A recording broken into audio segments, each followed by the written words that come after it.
Every man in the West will taste the red pill. Whether you like it or not, it's time to unplug.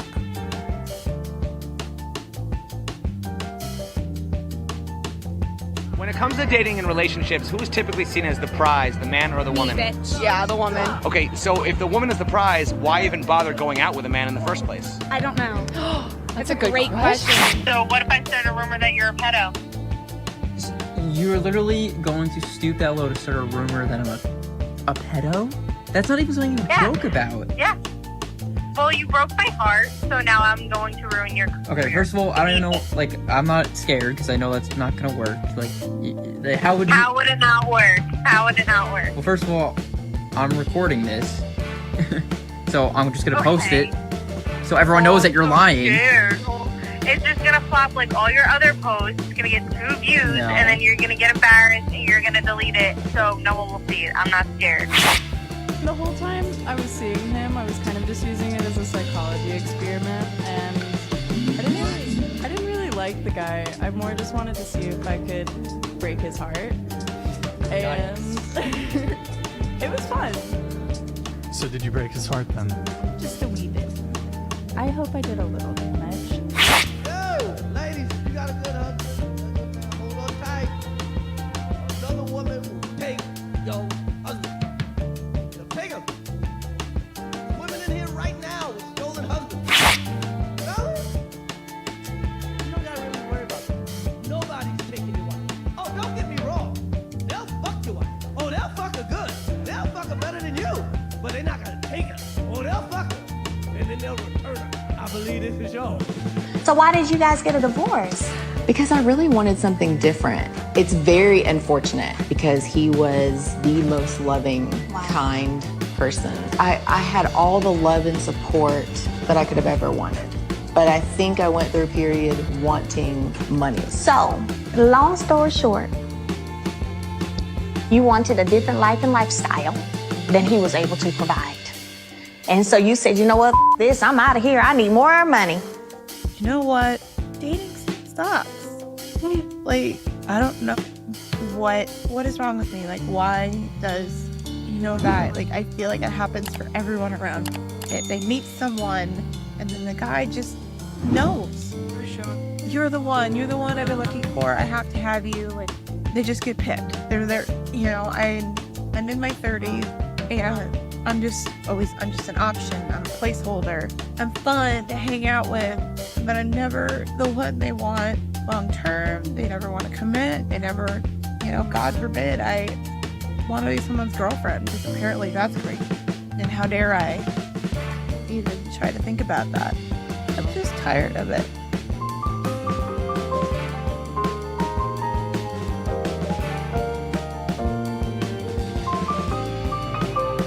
In case anybody out there wants to know what I'm like as a girlfriend, I'll buy you dinner, I'll cook you dinner, and I'll be dinner. Oh, I think you're a really great girl, but nobody cares. Ghost me. Spare me. I was doing fine. I thought you passed away.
Welcome aboard the Dragon Ship. Hey, you guys, how are you doing today? Today, It's DragonShip number 37. We are going to talk about some fun things today and why I think, and maybe this panel does too, or maybe they disagree, that everybody will eventually taste the red pill. That's what we're going to talk about today. Am I a little overdriven, guys? How's my audio? It kind of came back. Sounds good. No, it sounds good. Great. Doing good. We had a few tech issues we ironed out before the show. And we're just going to get started in this. Well, first of all, the red pill. The red pill is the big rage. And definitely we're going to experience some raging. We had guys that are in the manosphere representing the red pill from every single aspect and spectrum, from guys on the spectrum to guys that are absolute geniuses and put these dots together many years ago in regards to male and female intersexual dynamics and how behaviors are all intention. They're all with intention for a purpose. And that purpose is to serve our evolutionary needs and carry our species forward. At least that is the basic understanding of red pill awareness. And we're going to have fun with it today. Remember, a lot of it's tongue in cheek. A lot of it's very serious. But the main point is we're going to have a lot of fun. And to our chat members, thank you. Appreciate that. They're still rolling in. Guys, you're welcome to add super chats, subscribe to the channel, hit that notification bell, and realize that we just offered memberships here on the DragonShip. And you get exclusive videos. You get access to some of the things we're all working on early, like chapters of books some of us might be working on is available if you join the DragonShip YouTube membership. So there's some exclusive things that you get to see. So, and if you are a member, I see it right here. Your chats will always be respected and read out loud, just like the super chats all are. So with that, let me introduce the panel for the day. We have some esteemed guests and colleagues, and I'm so pleased to fill it up like this because I think we all have a lot of red pill stories. And when we get into this, I want to talk about why women are also red pilled, very much so, and that there is a bitter aftertaste to the red pill for many. So welcome, Raith. How are you doing? Doing good, man. Fantastic. Yeah, what are you up to these days? Everything working out well? You keeping up? And where can we find you? Yeah, I mean, excuse me. Yeah, I'm in here at men's group, and everything seems to be going well. Working with probably about 7 or 8 guys right now, trying to get them, to a place in their life that they want to be. Excellent. And Randall, welcome on board, Randall. Thank you. How have you been doing, Thor? I'm doing great, man. Studio's looking good. Camera's coming along great. Ready to rock and roll and hear some red pill stories from you. You're one of the youngest members, and we'd love to hear your perspective on all this. Since we kind of come at it from an older man's perspective. So I think that's a good way to start a show. Thanks for being on board. Apex Mindset, Paul Benjamin. Last time we had you on, it created quite a controversy. Oh God, and, it was so wonderful and never fun. doing it again. And shit, I'm here. and here's the thing: there must be a jagged little aftertaste of the red pill for things like that. What are you up to, Paul? Man, you got a lot going on. I've been trying to keep up, and man, I got to apologize to you. I don't do this often, but I've been telling you I was going to give you a ring. Just shit's happening so fast, and it's been like a year since we just actually sat down and chopped it up, man. I know. No, it can't be. It's been too long. It's been too long. It's okay, man. I get it. I do the same thing, so it's always forgiveness on my end, because I hope that people will forgive me for making the same mistake, because I do it all the time. I just get busy, and that's okay. It's good that you're busy, actually. I don't think that is a bad thing. We're all doing our thing to make our impact, and that's what matters. So no, I'm not worried about it, man. We'll talk when we can make it. Good. Because I'm going to need your opinion on some things when I get ready to publish, man. Seriously. Oh yeah, I appreciate that kind of expertise. Thanks. I'll do my best as always. But nice. Just here to hang out and and see if I get any more hit pieces done after. No, I'm just kidding. Well, I'll tell you what, I'm gonna give you an offer. Once I introduce everybody, I'm gonna come right back to you for a red pill story, and as we go roundtable, and hope you can stick it to the next one where we actually ask why you may or may not think women are all naturally red pilled. So we'll get to that in just a moment. All right. All right. Paul Bauer from Come On Man podcast. Oh, by the way, go and subscribe and hit the like button on these guys' videos. These guys are incredible influencers. I mean, Raith has a YouTube. Apex Mindset has been shadow banned for some reason. His information. Here's the thing: it's not that controversial. It's actually very actionable. It's well laid out, and I've had females look at your stuff that I know personally say that guy's really good. I know. Amazing. This is crazy. Why You just you need got to- tagged like that? I think it was back in, I don't know, man. I fit that profile, but it's all right. We'll see if Yeah. I can. I'm working with some people to try to work around it, and see what happens. It's just, it's okay. Like I look at it as how can I use this? It's not a bad thing and because you will too. right. Cause it's like, okay, this just means I have to get a lot better than what some other people might have to be, you know what I mean? In terms of my production value, in terms of my delivery, in terms of understanding how algorithms work and all that stuff. A lot of guys or women who fit a different demographic look, style can say the same things I'm saying more divisively and they won't get into trouble. They won't get into trouble, but because You know what? That of makes your base so much stronger. I mean, that concrete base is going to have pilings that go all the way down to the water table, so to speak, because of that. Yeah. I'm not mad about it. Like I said, it's just, and there's things that it's a mixture. There's definitely a shadow ban. I know that because I can look at videos that would start to go viral and they get killed by the algorithms, meaning that there's It's something that flatline. I've seen it too. Yeah. Yeah. And so there's something I said that the algorithms and censorship doesn't like from a male perspective who's a I know exactly what heterosexual you're saying. guy. And that's just the way it is, even You if fit I a was certain bad guy demographic that is very popular. I fit the bad guy. I'm the bad guy. So some of us might fit that. Yeah, some of you guys do too, and you'll run into it, but it's okay. I mean, it is what it is.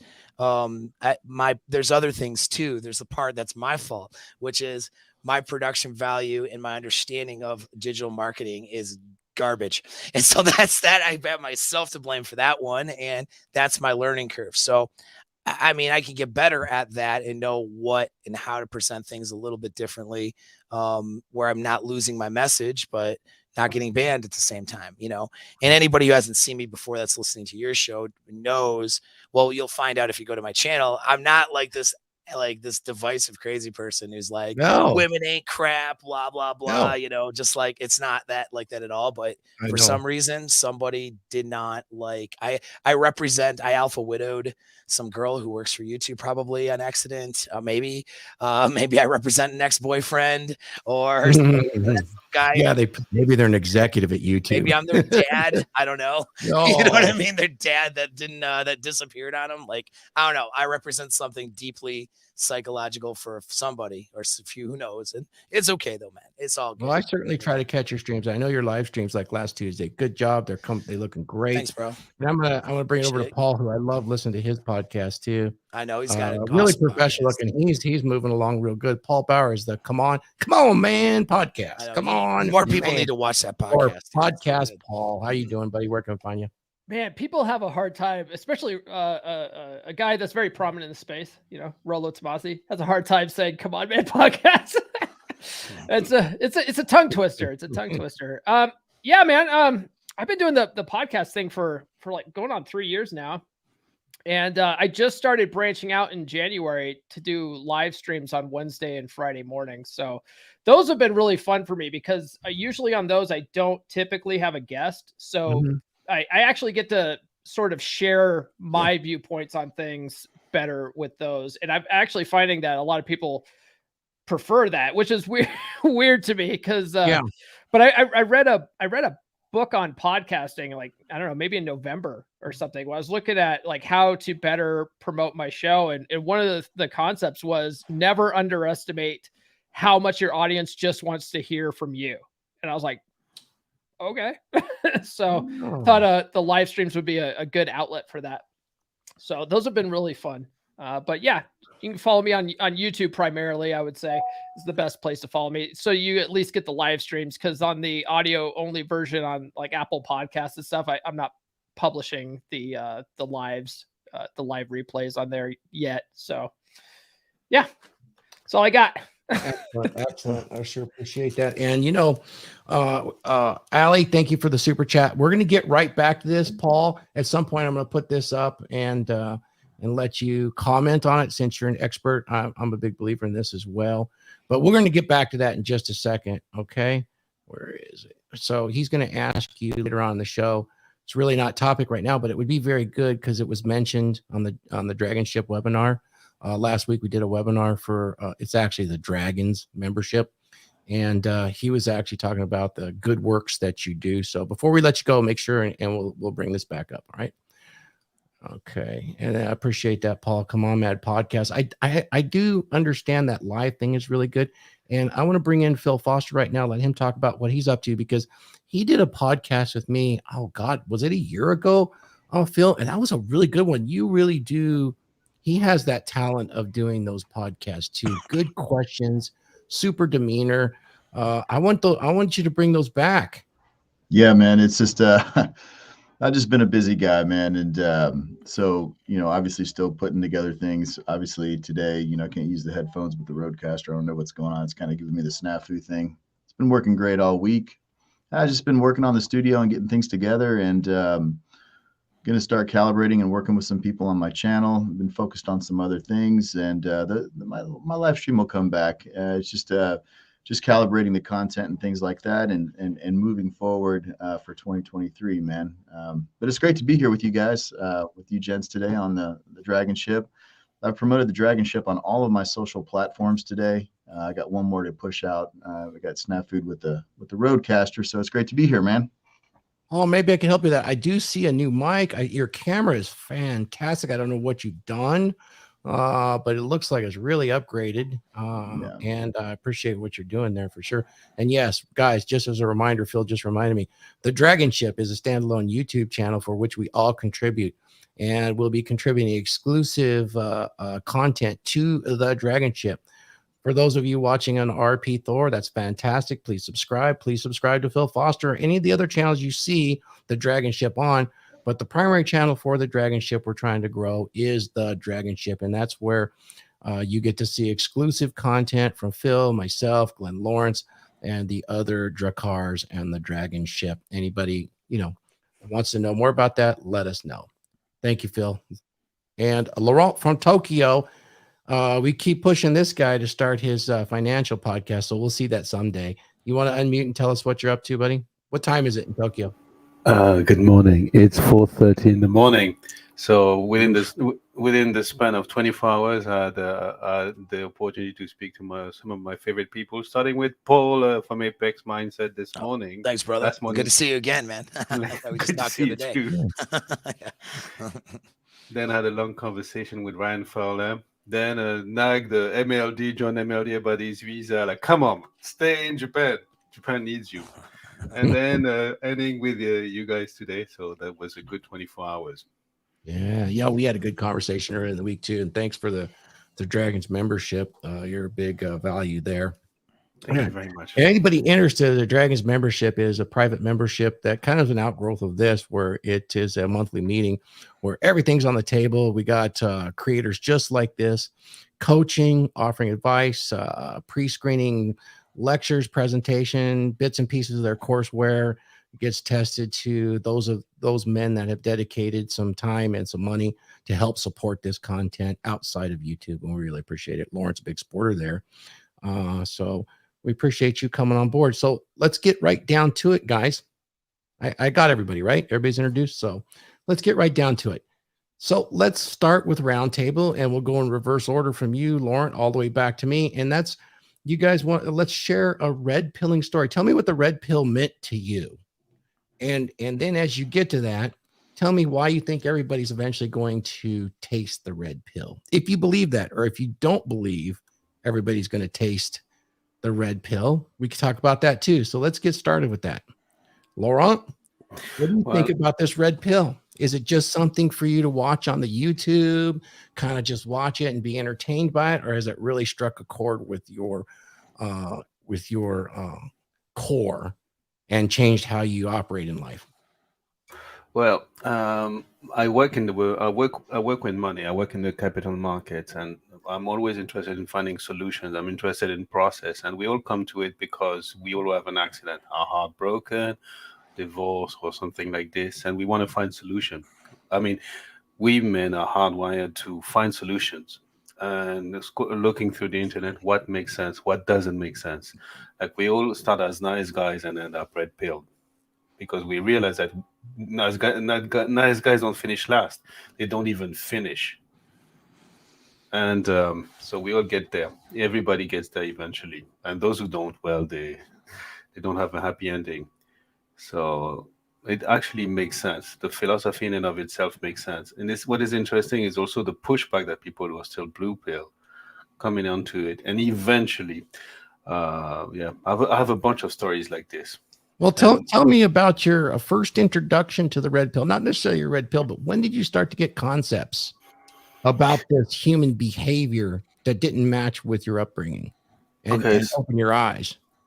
So living in Japan, basically, I mean, it's relatively easy to it's relatively easy.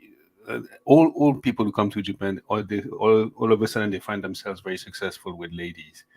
Then you get married, and then you get domesticated, and then you pop kids, and then things are dramatically different. What do you think that is, Laurent? I'm sorry? Why do you think that would be? Just the idea, just having children changes the dynamics here in this country. So this is something that people are not. No one is prepared for that. No one is prepared for that. And so the domestication is quite hard on the male species here, and eventually people want to turn it around. Like, come on, can we have a normal or better relationship, and so on and so forth. So you try everything. You try the placate. You try everything. And I came to the red pill with the work of Rollo, basically. I see. And it eventually made sense. And then it's always the same thing. Like you swallow a lot of content from, and then there's a sort of red pill rage. And it's interesting. Once you actually get the red pill, once you put the glasses on, you can never see the same reality. Once you start to unplug, and you realize the unfairness and all the biases of life. So it's really interesting to navigate through that. Oh, yeah, you're absolutely right, man. You know, I myself was going through some preparation for a show last week, and I started watching some old TV shows. And lo and behold, because of the red pill lens, I hadn't watched these Star Trek episodes in years, and I was trying to put together this thing on Hollywood Heroes. And I'm like, I'm looking at it with a red pill lens versus today's entertainment. And I'm like, oh my God, we have got future content we're going to have to talk about, because in some ways they didn't know it, but they had a lot of red pill knowledge just some 70 years ago that has been squashed or not even addressed, or it has been changed over time, which is pretty interesting. I will have to talk about that sometime. Lauren, anything else you want to add about in particular red pill story with your friends, or anything that would be poignant at this point? Or I can move on. Oh, please, I would love to hear from the panel. Excellent. That's what we're going to do. Phil Foster, now you have some experience in the red pill. I think you were, you and I've talked before. You've had you've been that alpha your whole life. Even when you're kind of blue pilled, you still had a lot of those qualities. So red pilling for you might have been a little different. Tell me about why you might think everybody will eventually be red pilled, and how that might look like, and what happened to you. What really drove it home for you? Yeah, so her name was Christy. No, seriously. Yes. That was my red pill moment, man. My ex-wife. Let me tell you something. It's interesting. Being in business for myself and all that. I've pretty much always had a decent, dominant presence. I've been a little bit different. Kind of marched to my own drum, so to speak. But the thing is understanding that I think everybody will eventually consume some form of red pill content, because everybody goes through some sort of trauma in their life. We all have, all the gents on this panel right now, we all have the same, we discover this through trauma. And I think that when people start to go through things in their life, or they want to know why their girls aren't, banging them, or why their relationships are shit, or why their business is shit, it's like, boom, you start coming into this content, you run into the Paul Bowers and the other gents, the Apex Mindsets, these kind of guys, you, Thor, and they start understanding, they start consuming this stuff. And I think that, for me, it was, I found the red pill through Twitter. And, I just started, I was like, man, there's this whole group, there's this whole side of people, that, believe a lot of the similar things that I believe. Number one. Number two, I'm not fucking crazy. Some of the things that I've seen in my life, I'm like, okay, this is making more sense now. And I just started consuming more and more content. Obviously, I got the Rational Mail. I've got this whole collection right here on my book stand. I got like 100 books, man, from all different content creators that I've consumed, read. One of my favorites is No More Mr. Nice Guy. That one right there, when I really started my journey, I kept that on my nightstand for like the last, 8 years of my life. But I think that in my own personal experiences, once you start seeing things, you can't unsee it. And that's the truth. You can't, once you become red pill, I don't think, or you start having this information and you start consuming it and understanding it, you can't go back.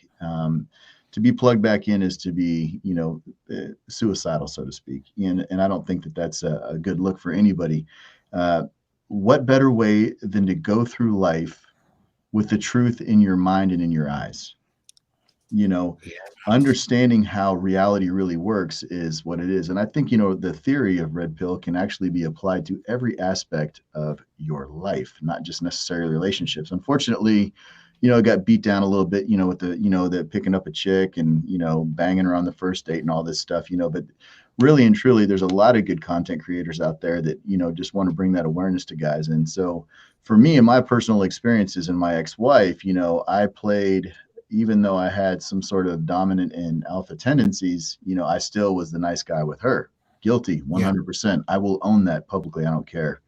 And, playing the nice guy route and supplicating and, trying to appease and doing all these things, even though it was like giving a cat a bath inside of me, it didn't work. And so I understand, once I went through that divorce with her, and subsequently I won, as much as you can win in divorce. I'm definitely an anomaly when it comes to that.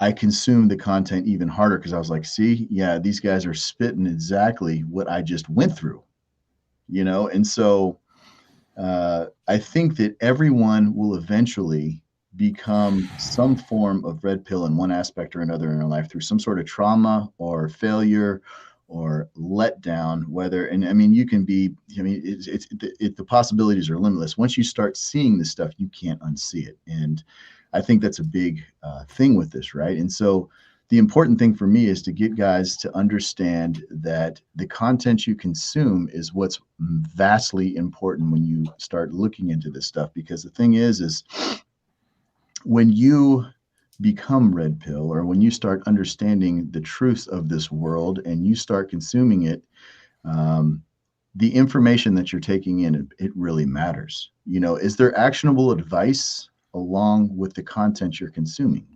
It's like, hey, bro, you've been trying it this way for this many years and it hasn't worked out for you, and you're almost zeroed out, or you are zeroed out and you're starting from nothing.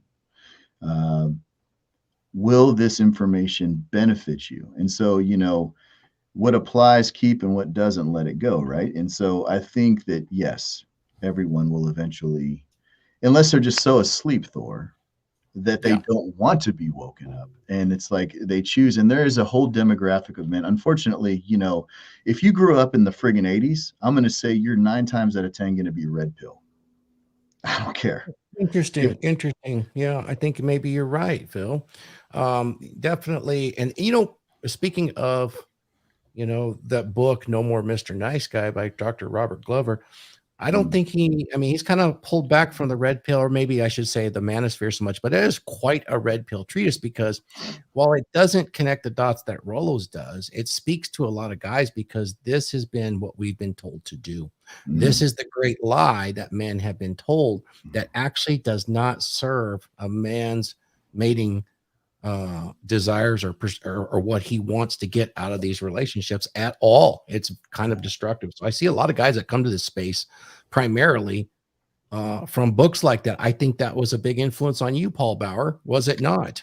It was, yeah. Actually, No More Mr. Nice Guy was probably the first book I read in this space, and a lot of my material comes from Dr. Robert Glover's second book, actually, Dating Essentials for Men. That book helped me tremendously. But yeah, I mean, like when I first started out in this space, I had a negative connotation with the idea of red pill, and a lot of it was just because of the random crap I'd see online. Guys would pop into forums I was in, and then drop the 9 iron rules of Tomasi and just talk about how like women ain't shit or whatever. And so I had this idea that red pill was had useful information. I read Rational Male at one point, but I was like, man, it's so negative. It's so negative. And it wasn't until I talked to Paul Benjamin, actually. I talked to Paul. We did the first podcast I did with Paul was on red pill toxic versus being red pill aware. Oh yeah, that was a good one, dude. It was literally that episode listening to Paul make sense where I was like, wait a minute, maybe this is, the red pill by itself really isn't that bad of a thing. It's sort of a tool set. And I talked to Rollo, then I talked to Ryan. It was after that I realized that I wasn't purple pill at all. Like I actually, like if you look at what I call the real red pill, it is really about not hating women. It's about not hating women for what they can never be to us, to quote Rollo. And, I learned that it's about objective reality as opposed to idealistic fantasy, and I eventually let go of that idealistic fantasy and realized that I could actually use this information to have healthy relationships. Once you understand women's true nature, you can use that to your advantage. And once I realized that, I was like, yeah, I'm not purple pill at all. That's bullshit. It's just people that just like haven't fully woken up to the reality of the world, that we live in. Well, I love it because you just touched on it. The red pill is actually good for women. Yeah. Yeah. It really is. Wouldn't you agree, Paul, from Apex Mindset? I mean, let's get your take on the red pill and why everybody would eventually taste that red pill in some form or another. And I mean, you've always had the red pill in each hand. So did you ever really taste the red pill, or have you just always been this way? No, definitely not. Oh, well, so the red pill has become more of a container word now. Not for necessarily those of us who know what's going on with it, but I mean the rest of the world, right? So I'm going to sort of define what I think that is first. And I think just red pill understanding is understanding the unbiased truth, right? Which sounds really simple, but the reality is that everyone has their own subjective understanding of the world that is designed to serve them and not you. and sometimes their subjective understanding can be helpful to you, and sometimes it's completely not helpful to you. All right. And that's where, like in my mastermind program, I talk about programming. It's being able to sort of get out of the programming that everybody else is in and trying to impose on you. And they impose it on you because their perception is that this is right. But what's right is what serves them. And what serves them might not serve you, and awareness is a huge challenge, which is why, inner game is so important. I focus a lot about that and what's going on up here and your mindset and your inner game, because, having awareness is a constant lifelong thing. And all of us on this panel here, like, I can have a lot of awareness on a lot of different things and have a blind spot somewhere.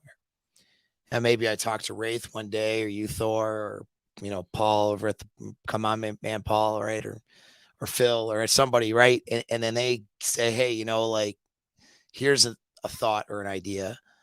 And I go, oh, shoot, like I didn't think of it like that, right? That's an awareness moment. So, I mean, understanding that I'm biased truth, but if you really want to be able to embrace that and use it, then you have to be humble and realize that you don't know everything, and always have that understanding that, 10 years ago, what you know today, you didn't know 10 years ago, but 10 years ago, you probably thought you did, right? And your whole life might have been completely different 10 years ago because of your lack of awareness of that unbiased truth. And what is that unbiased truth is not going to be handed to you, because everybody has their subjective understanding of it that serves them and what they think serves them and their ego investment. So you have to, the biggest challenge is removing your ego investment and being able to just sort of try to see things as best as you can as how they are. And then, and there's a sort of, I say it like this: you want to know the truth, you want to accept the truth, and then you want to ask yourself, how can I use it? And that's not particularly a moral thing one way or the other. Your morality belongs to you. In other words, somebody who decides to use the truth for the disadvantage of others and to do, things that are not good for maybe themselves in the long term and other people, that's that person's morality, and yours may be, you can take that same truth and use it to benefit others, to include the women in your life. So back to the red pill thing, it's like red pill's not inherently bad or good for women. It just, if we're talking about unbiased truth, it just is. And then how someone chooses to use it is what's going to make it either good, for the women in your life, and for those women that understand some of these things too, maybe, right? Or for bad. But red pill, like, will everyone taste the red pill? Well, everybody's tasting the red pill every day. The problem is they don't see it. They're not aware of it. And so some of the women might know things about their own nature or female nature, and they're not sharing it with men in their lives, and they're not sharing it with others. And, they know things, but then they're blind on other things, right? Like, that happens all the time. So I think that a lot of people have little segments of how things are that they accept, and use somehow, whether to their advantage or disadvantage. And then there's other things that they have a bias and an ego investment, and they just don't see it. They don't have that awareness. So I think you're going to run into that everywhere. But my understanding, if we're talking about female nature, male nature is sort of accepted a little bit better, but how women are, particularly at an instinctual level when it comes to male-female relationships, mating decisions, those sorts of things, that happened when I was pretty young. And it was just due to general sexual frustration and frustrations that I was dealing with at 20 years old. You know what I mean? So 25 years ago, we're talking now. And so I was the guy who was kind of alpha-ish in a way. I was kind of the tougher guy growing up amongst my friend group, but I was always friend zoned by the chicks. I was the guy who was always trying to, save people. And I was the defender, protector guy. They could call me for help, they could call me for shit, but they were never calling me to have sex with me, right? And a lot of that was friend zone. Yeah. That's I was perpetual. Yeah, dude, I was perpetual friend zone when I was younger. I didn't even hear about red pill as a thing other than the Matrix movie in the movie. I didn't even hear it as a thing till 2016. You know what I mean? But my convergent evidence brought me to a lot of things, that Rollo particularly has in his books and that people talk about. Now, other people, I don't use a red pill as a branding item as much, because people have now taken that container word to mean what they subjectively want it to mean. And so now if I have a new person into my content who does their perception of red pill might be, what some idiot was saying on some channel. It's been damaged. It's been damaged terribly, Paul. That's one of the reasons. This got damaged years ago. It's one of the reasons that the RP for RP Thor doesn't stand for red pill. Right. For me, it's just, I don't I'm not one of the three originators of using this term, the sexual marketplace, which, you got Rollo, Royce, and Captain Jesus or whatever his name is. Roosh, yeah. Thanks. Oh yeah, yeah, yeah. Arguably Ryan was early, but yeah. but like I'm not those guys. Rolo, to me, Red Pill, as how Rolo uses it, is more what I would gravitate towards in terms of ideas. But I just prop up Rolo. Like I don't, you know what I mean? Like I just say he's read his books. He's cool. Like he's the guy for some of this information, and I give him that credit. I don't sit here and banner it for myself, only because what does it mean, right? Like, so it's just a metaphor. Yeah. Right. It's a metaphor. So I come at it from that different angle. But for me, though, it was just frustration. And finally, I didn't have a book to follow. I didn't have anything. I was looking at a lot of sexual psychology at the time, because when I finally got laid, like after high school, believe me, it wasn't for lack of trying. It was so bad with women, but I finally found a girl that has sex with me. And so once that started happening, I'm like, damn, I like sex. This is pretty cool.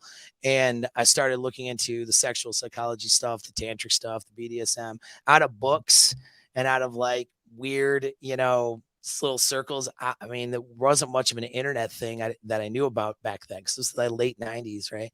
And so then from there, I was still a friend zone a lot in college, and then I finally said, I'm not going to put up with this anymore. Like I made this observation. It was just like, wait a second here. And the observation was the pragmatic nature of how women have, look at men. They just it's not a bad thing. It's just, they look at men very pragmatically in those relationships. And so I noticed that some girl that I was in a friend zone with, like I was the dude she would like puke up her feelings to, and I would listen to her and all that stuff. And then she would, have this guy fix her tire, you know what I mean? Or whatever. This guy would take her out to dinner when she wanted to go somewhere, but he's just a friend. And like, she had all these male relationships, but I made this observation, like, wait a second, we all want to bang this girl, but she's not banging any of us. We're just sort of doing this thing where we're trying to say, look at my value over here. Maybe now would you like this penis? And they're all just like, thanks for the value. And no, I'm not interested in your penis. But this guy that gets high all the time is just a big asshole. I'm going to go have sex with him. Like, and then I'm going to get there on the next set of questions, man. I'm going to get there. I'm going to read some confessions. It's going to fit that so perfectly. It's so funny, though. So that was the thing. Like, I'm like, what the fuck? And finally I went, you know what? I'm tired of these girls banging these assholes, and I'm not the asshole. And they're just crying to me about it. And I'm not having any semblance of moving this outside of a platonic thing. I'm not doing it anymore. All I did was set standards for myself. It's like no more Mr. Nice Guy 101 before even the book was a thing, or I even knew about it. It was just like, I'm not accepting these relationships anymore. If I'm going to be friends with a girl, it's because I'm cool with platonic. If I'm not going to, if I want something more than a friendship, I'm not going to friend my way into this. I realized I was being deceptive without meaning to be deceptive, as most guys are. I'm just trying to be cool with this chick because really I want to sleep with her. She was 500 pounds. And, I mean, maybe I'd be platonic, but I probably wouldn't be spending this time with her. So it's like, no, I'm going to be very honest and upfront about what the fuck I want. And if they're either on board or they're not, and then I'm not going to sit here and dump my energy into a girl who's not wanting to have the type of relationship I want with her. So it's simply setting that standard. And I did that, had that conversation with the two girls I was friend zone with. They both said I was an asshole, and then didn't talk to me for about a week or two. And then the one ended up sleeping with me. And I realized, just out of curiosity, how old were you when that went down? I was somewhere around 21 at the time, 21 years old. And at that time too, I was bouncing at bars and stuff. And I was seeing how women pragmatically use their sexuality to get things, you know what I mean? And how they would try to use that with me. And okay, cool. I see how this is going now. And so I just started getting this insight, and I was very interested in the psychology behind it, but I just set that standard. And once I set that standard, all of a sudden I had dates, and I had girls that I would, basically what we would call plate spinning. I had girls now, and I had relationships to pursue. I wasn't completely enlightened yet. I still made a lot of mistakes, but it was the beginning of understanding, okay, there's something going on here. There's a nature that they have, and it's not this pedestalized version that I've been taught and I've propped women up to be, and this Madonna whore complex I had going on in my head. It was none of those things. It was just there's a nature here that's happening. And so that led me into psychology and evolutionary psych. Before reading anything about red pill, I had read a lot of stuff on evolutionary psychology. And Oh, it then, probably made a lot of sense then because of that oh, yeah. background. Yeah, no, it Yeah, did. Once I read Rollo's, like it was through Rich Cooper, it actually was like, I'm red pilled, and I'm like, what the fuck is that? You know, that I yeah, I see, have because this, a lot of this red pilling thing is really based on that evolutionary psychology it is. hypothesis It's now practical turned into evolutionary theories based psychology. on At least the Rollo stuff is. Yeah. yeah, which is pretty good. Hey, can I just we're going to keep on topic and we're going to move through because the next one's going to be good, but I'm going to take you slightly off. You talked earlier, Paul, and I want to do our super chat justice because Ali is a member of the Dragons. And I want to kind of get a brief because you talked about a lot of guys arrive at the red pill through trauma, essentially because they've kind of been lied to about how the girls are, sugar and spice and everything nice. Wouldn't you agree? So this rapid eye movement therapy that you've performed for me in the Dragons before and for others, I know this is very effective. Both of us have a little bit of a background, you much more than me, in hypnotherapy, but this is kind of in an extension. And a lot of guys are very traumatized when they realize that they had such a conviction about how women are, and to realize that their reality has been completely ripped away from them at their core. When a guy's invested a lifetime in that, that's why some guys will actually decide to self-delete because they had such a conviction for it. Can you briefly describe what this rapid eye movement therapy is? Yeah. And It's relate to guys that come to the space? Yeah. Right. So EMDR is the is what it's called, and it was an observation by a therapist who more or less discovered it and put it to research. She noticed when she was walking and her eyes were more or less tracking the horizon line, moving back and forth kind of, and tracking movement. She noticed when she had thought about distressing thoughts and situations that it made that distress come down. Now there's a lot of reasons and thoughts why this works on it's a neurological technique. It's something I'm certified to do on people, whatever, but you can try to implement It's this a little bit in important. your life. Important. I want to, Yeah. Tell us how it relates because it's really good. Yeah, no, it's a great modality for basically processing and getting things to an acceptance area of your brain, if you want to call it that. So when you want to get to a point of acceptance, and I don't mean just logical acceptance, but I mean on an emotional level and on like a neurological level, right? So things that have great for things like PTSD, right? And those effects, which some of you guys have those effects from women, and bad breakups. And then you bring what happens is something bad happens, triggers, you have it signals a danger, a negative or bad response. And then your brain says, okay, that's bad. And then future stimulus that could lead to that bad thing, your brain then sends anxiety, fear signals, anger signals. Generally speaking, it's one of four responses guys will have to a stimulus. Is either to try to fight it, to try to run from it or flee. This is combat psychology too, to just sort of submit or give up, surrender everything. Like, oh, I can't, this is just the way it is. But more like go like a black pill type of incel type route, or even to posture. You know what I mean? I have 18,000 lay count kind of guy, right? Like, it's like that's in response to a fear of being considered low value due to, your genetic ability to mate. That's an existential fear for a man. It's actually a deeper fear, a more prevalent existential fear than survival. We know this because men will put themselves in harm's way for vagina all the time.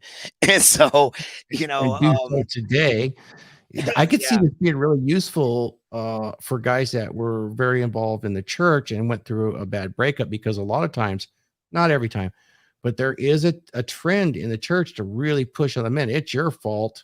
Yes. Not only is it your fault that she cheated 6 times, you're not paying your tithe right. You're not doing the right things. You're not dude, praying, 100%. whatever it is, that sort of shaming. Yeah. And it works, and man. guilt, It's so it works. sad. It's so sad. Like so when I was doing research, just because I'm trying to understand marketing, There's this dude out there. I don't even know his name. I wouldn't know his name to be able to tell you who he is on the thing. But it's like he's got this men's program or something. It's like man weekend, like be a man, bye, right? Weekend. And this dude is like a multi-millionaire, all right? And he's got really good funnels and everything. And he gets on, and his like delivery and his speech is like this passionate thing. It's all revolving around shaming dudes, though. It's like you haven't been the man that you were supposed to be, and that's why your wife like doesn't love you, and this, that, the other, and then join my group and be the man you're supposed to be, of course, is the catch for like $5,000 or something. You know what I mean? And it's like, wow, that's how heavy the shaming is. So toxic shame, and men carry shame with them after these things. It's a major component.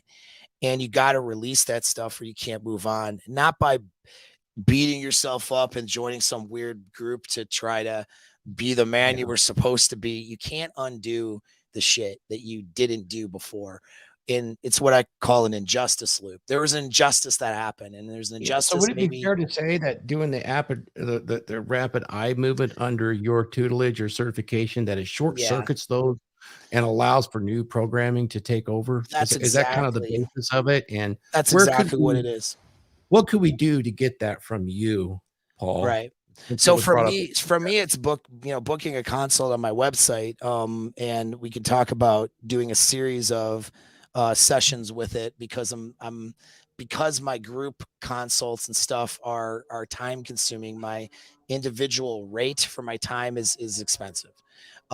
Just FYI. So a better way would be to look into a year-long program like Mastermind Group, where we can do some of that and talk about including some of this EMDR stuff in your package to be in our group program, because that's a little bit more cost efficient. There are EMDR therapists out there that they're cheaper than I am, but and I can teach you how to do it on your own. In fact, if you go in my alpha mindset course is a course you can just buy, and it's much lower cost than other things.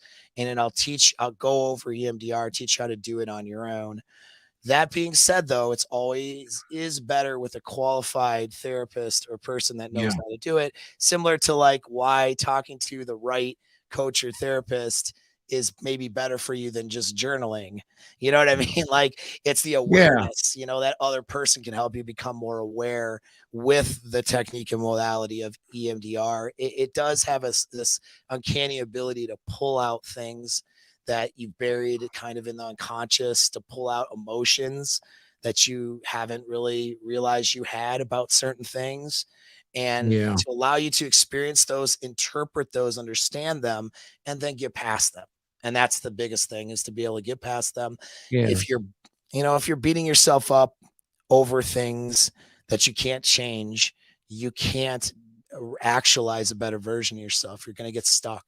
You know what I'm saying? It's a real problem for guys. So, and that's where a lot of guys do get stuck.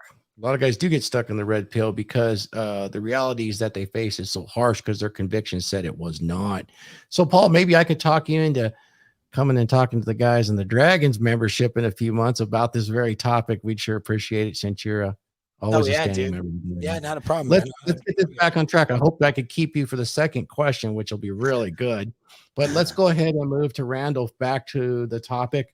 And then after we get done with that, I need to give a message to our sponsor. So we do have a sponsor. So Randall, give us your thoughts on the red pill, as far as you're a young guy.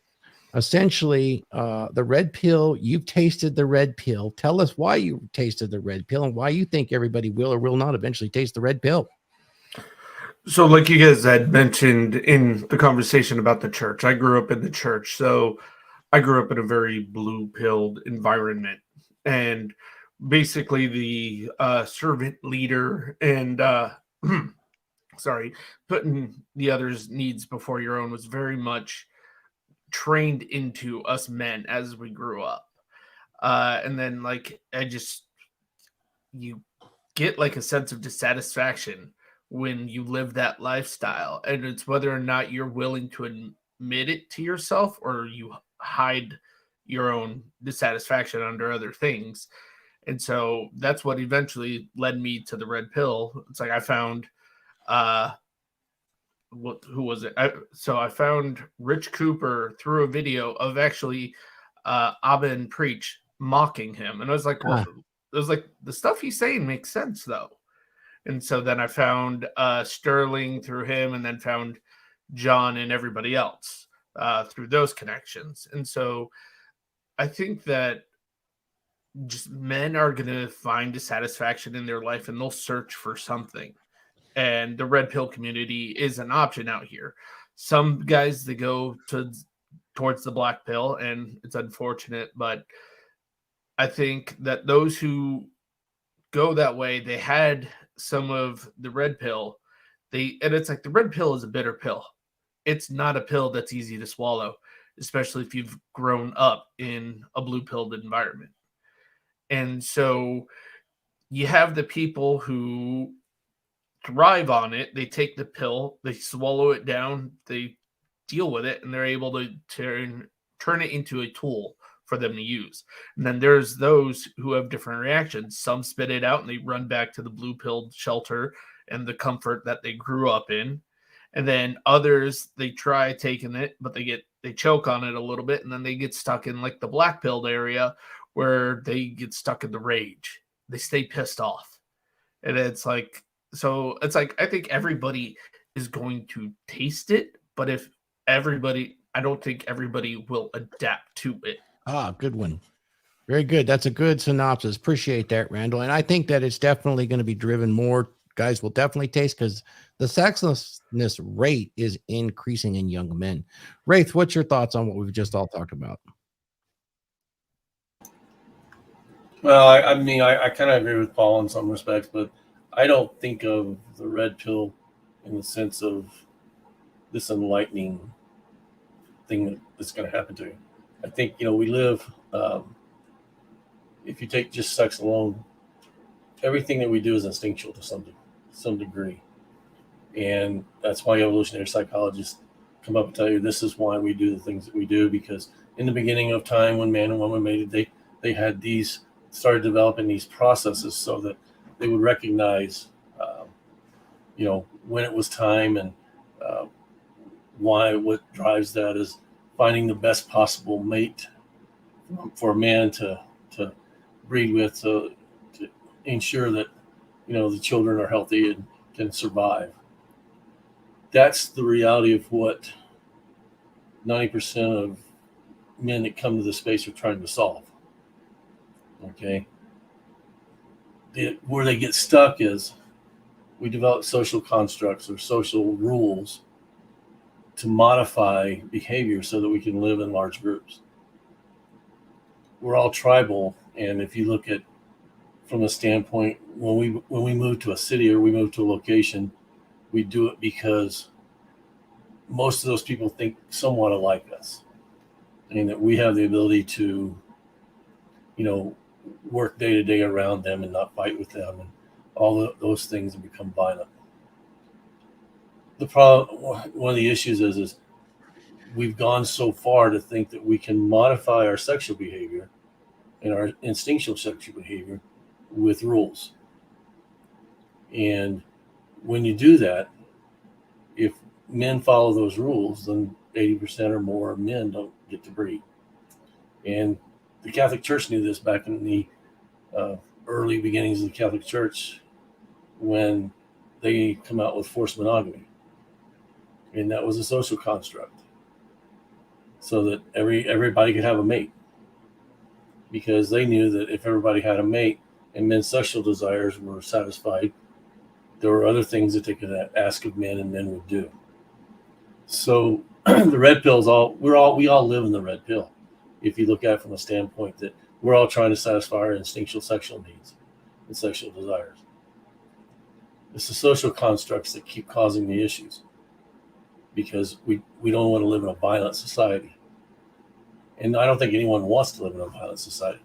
But if you really look at the guys that, Paul was talking about, the drug smoking asshole, or guy's not worth anything. Why is he attracted to women? Because he is closest to the basis of sexual instinct. He has no worries of being socially accepted.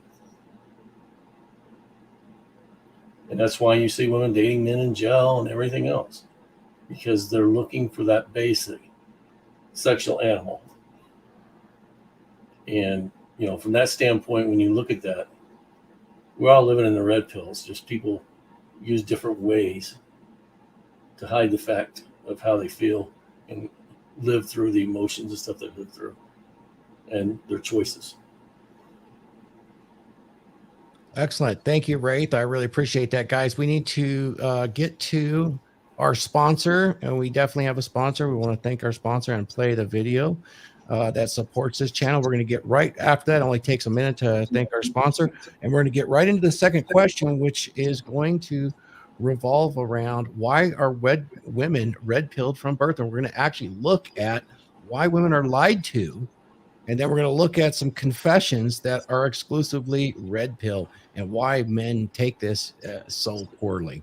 So with that, let me play our commercial from our sponsor of Phil Foster Fitness. Here we go. If you're looking to level up your physique and you need some help, make sure you go to philfosterfitness.com. philfosterfitness.com is your one-stop shop for all your workout and supplement needs. Get your high-quality protein packed with all the essential ingredients that you need to support muscle recovery and muscle growth. And if you haven't reached your goals on your current workout plan, go to Phil Foster Fitness today to book you a one-on-one consult. When you book your one-on-one consult at philfosterfitness.com, you get a customized workout plan and meal plan designed specifically for you. Look, you're an individual, so that cookie-cutter workout plan that you found off the internet is only going to get you so far. So if you really want to reach your goals, you need to get yourself a customized workout plan that's designed specifically for you. If you're really serious about reaching your fitness goals, why wait? Go to philfosterfitness.com and book your consult today. Guys, you want to get ahead in life, visit Phil Foster Fitness. He lays it out. He has an application that goes on your phone. It'll get you dialed in, and you're going to get guns like this. So there you go. Thanks, Phil. I want to get into the second part of this, and that's going to be why women are all naturally red-pilled. Women are red-pilled, and men don't want to believe it. They don't. The vast majority of men, and I'm going to tell you some truths here. You're lied to. You're absolutely lied to, man, because here's the gross truth about the red pill. Most women do not like most men. Straight up, they don't want to talk to you. They don't want to have sex with you. They don't want you to exist other than to fix the plumbing, fix the electricity, get out of my way, and don't bother me. Don't look at me at the gym, or I'm going to use this to leverage against you. So why would this occur? It's because I will tell you what the lies are. Number one, this is what they tell the women. You don't need men. You don't need a man. Number two, you deserve everything. Not only do you deserve everything, you're entitled to all of your wants and needs and desires because you're a woman. This is told to women throughout their entire life through the media and through school. And I'm not mad about this. I love them to death. I'm glad this happens. Number three, and if you don't get everything, it's totally not your fault. 100% is absolutely not your fault, no matter what. It's men's fault. I'm sorry, but men put you in this situation and you are completely oppressed, and you have been for thousands of centuries, even though Brefalt's law says otherwise.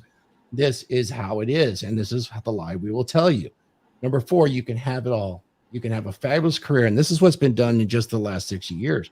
You can have a fabulous career, a wild sow your oats, man-type party hoe phase, no problem, because it doesn't matter. You'll have a wonderful family that waits for you at the end, and your career will be perfect, and you'll get all those accolades that you've always desired, and Mr. Perfect will be waiting for you because you got educated, and you know how to spot Mr. Perfect, and you're not going to settle for less. That is the lie. And oh, by the way, the fifth lie, the one that's the most damaging, you can raise your children just as good as a two-parent household, man not required. Because you're always a good mom if you're a woman. And another one, this is the most recent one, women do not lie. And women are oppressed. And only the gifting of political power can correct this deep wrong. So I'm going to go ahead and I'm going to start to share with you guys some red pill truths, and I'll get you guys to comment on this, on why all women are red pilled naturally. I want to go to a couple articles, and I want to have fun with this. Now, everybody's going to say, Thor, you're really hating on women. Not at all. I love women to death. They're the most beautiful creatures. It is not that at all. I want you to wake up. Wake up to what's actually going on. You're being lied to too, because our sexual strategy is different than what you're being taught. It is not the fantasy. And here is what is reality for a lot of men out there. And they come to it. It's a really hard pill as well. So let's add this to our stream. I found this. This is pretty amazing here. So this, guys, interrupt me anytime if you want, because we're going to have fun with this. This is Whisper, and this is sex confessions of 17 women that reveal the time they use sex to get ahead in life. One of the red pill truths is sex is a woman's agency, and they know this from a very, very early age. And I will even go so far as to say, not far into puberty, they start to figure this out, because men have a very different value of them once they become essentially a fertile woman. And when they realize this, this is some of the confessions. Here's one right here. I'm probably one of the only women who will admit I use my body and sex to get ahead in life. I've had 3 promotions since I started my job last year. The next one, I got my last promotion by having sex with my boss. My boyfriend has no idea, and I plan to keep it this way. Now, it is completely inappropriate to be doing these things at work, and I'm not promoting it in any way. These are confessions that have been turned into these memes to be published by this website. Just goes to show you got to be the boss. Exactly. Yes. Optimize your funnels, gentlemen. Optimize your funnels. Look at this. I used to work in retail. I slept with my boss to get weekends off. I really don't regret it either. I slept with my boss and found he was married, then threatened him that I would show his wife my security footage from my backyard. We effed in a hot tub and on my property. I got a car and a promotion. Well, I got something to say about this, I was going to say this earlier on Rule 0, because I think the solution to all this, gentlemen, is actually polygamy. And here's my thought on it. Polygamy is often misunderstood, gentlemen. And why is it misunderstood, Paul? You're going to appreciate this. It's misunderstood because the feminists get this all wrong. It's not about men having multiple women, Paul and Phil, but it's about every woman having a good husband. That's why polygamy will come back. So anyway, let's get back to this. I had sex with my math teacher. After that, he only gives me A's. I went against my own morals and slept with my boss for a promotion. I'm ashamed, but also happy with my new title. I slept with my landlord because I was short on rent. He initiated it. He has a wife and kids, and I feel terrible about that. She saved the rent money, though, I once slept with a 20-year-old man, stole the cash in his wallet, and snuck out while he was asleep. I used the money to help my mom with rent, but I don't think I'd ever do it again. It goes on, gentlemen.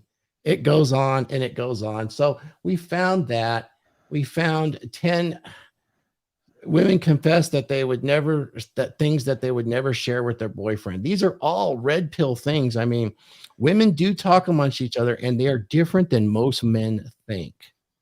It is very solipsistic, what they think. Sometimes I chat with other boys. How often have we talked about that? Oh, yeah, I hear you, Paul. He's just a friend. He's just a friend. Can't you just be friends? Other boys. We're just friends. I know. Closet shopaholics. I fantasize about having sex with more than 2 men. I fantasize about having sex with more than 2 men, but I can't tell my boyfriend that. He wouldn't take it well. I also fantasize about orgies, gangbangs, and it's too much information to give out. Actually, it is. Fantasies are better left unsaid a lot of times. If you don't believe me, read the book, My Secret Garden. It will change you on how you interpret female sexuality. At least in my case, for a much better way. I'm actually glad they're not the little pearls that I thought they were. I'm glad I found this out. And I want to demonstrate this with this other article that was just read. And this is by Dr. Samantha Rodman. She's Dr. Psych Mom. And this is one of her patients writing to her. This is very relatively recent. And this kind of illustrates the red pill fact that you're going to face if you've been in an LTR long enough and you don't do or fulfill your burden of performance. And then I'll get everybody's comments on this. I've done enough of this, but it says, I'm attracted to my husband's best friend and now he's single. It says, I have a crush on my husband's best friend, really since the beginning of dating him. I always thought it was harmless. He is the sort of man who women fall in love with easily, very charming and personable and athletic and classically gorgeous. My husband is great, funny, a great dad. And so it wasn't like I was spending much time thinking about his friend, but when I saw him, it was always a little bit exciting because of the crush. So it goes on and on. I'm not going to read about it, but there is a dualistic nature to female sexuality. And I'll take this off the screen. We don't have to go too much further in this. I just wanted to illustrate these are red pill truths that exist. And I will tell you this, and I will get in trouble by all of my female friends and everything, but it is so true. All women are like that, and all women are not like that at the same time. Yeah. So let's get some comments on this, guys. Who wants to jump in first? I do want to jump in first, only because I got to go. Unfortunately, Yes, I sir. have 3:30 hard time. I got to be bounced. But yeah, so this was part of that red pilling thing when I was younger. I talked about, right? But is realizing that the Madonna whore complex.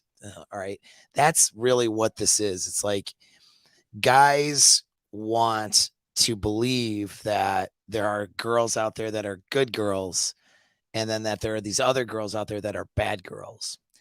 And this is gonna, some people take this idea that I'm about to sort of talk about as being anti-women somehow, but it's really not. It's actually pro-women and pro-sexuality, and understanding that, okay, the chimpanzee part of our brain, the instinctual, hind brain, is slut, right? Like they're all slutty in that hind brain in their own way. They're not all fantasizing about getting gangbanged, but certainly a large percentage are. And if it's not that, it's something else. You know what I mean? They all have these, sexual, dark, dirty little fantasies. They all do. Even the best, most good girl, right, has them. She may suppress them. She may not talk about them. They're whatever, but they all have them. And so you can't be mad about it. You can't shame women for it. Yep. You can't be, you again, know the truth, accept the truth, and then ask yourself, how can I use it? Yes. Now, certainly there are women that understand long-term consequence better. This is why I do think intelligence, at least practical intelligence, should be a vetting thing for long-term relationships, because people who have practical intelligence are not just responding to how they feel in the moment all the time. They have delayed gratification and the ability to do that, and an understanding of long-term consequences. So like when a girl may have a dark sexual fantasy that might not be good for her overall goals and what she wants, some women will know how to, okay, keep that in the fantasy world, or keep that in certain areas, and not necessarily act on it. You know what I mean? Mm-hmm. Then there are other girls who are going to act based on opportunity and how they feel at the time sexually, which has been promoted as, hey, this is like the encouragement thing. The problem with that is you can't take back past experiences, and every experience, especially sexual ones for women, have an imprinting effect. And so she will carry those experiences into future experiences, to include her long-term relationships, for better or for worse. And so that's where the women create complicated situations for themselves where, they can't necessarily be happy with the dream relationship, monogamous, 2 kids, nice house, picket fence dream that they want when they're in their mid-30s. They can't do that because of what they did and how they acted on their fantasies in their early 20s. That's a hard pill for women to swallow. But what you do and how you behave has an effect. If I'm, to use an extreme example, if I'm railing heroin into my veins for 10 years, I'm going to deal with the consequences of that, even if I get off the heroin. probably for the rest of my life. You know what I mean? Yeah. You can't just do things and expect no consequence.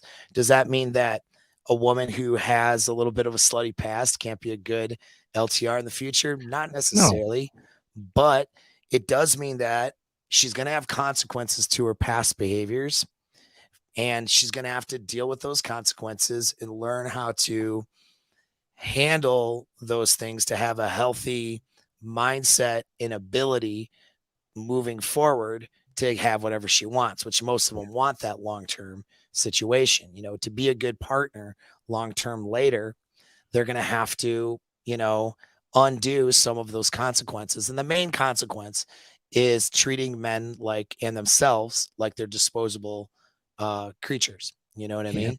It's Paul, go ahead. Would you, I want to have this conversation. I'm glad you brought it up because I kind of set it up like that on purpose, because while there's red pill truths here, it is not unusual.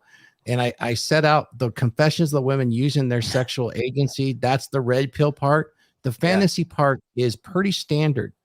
This is how women operate, and that's red pill too. At least how they operate in their mind so that they can have sex. Remember, most women don't want to have sex with you with most men. They do not. You know, they kind of got to prep themselves with these fantasies sometimes. That's not necessarily a bad thing.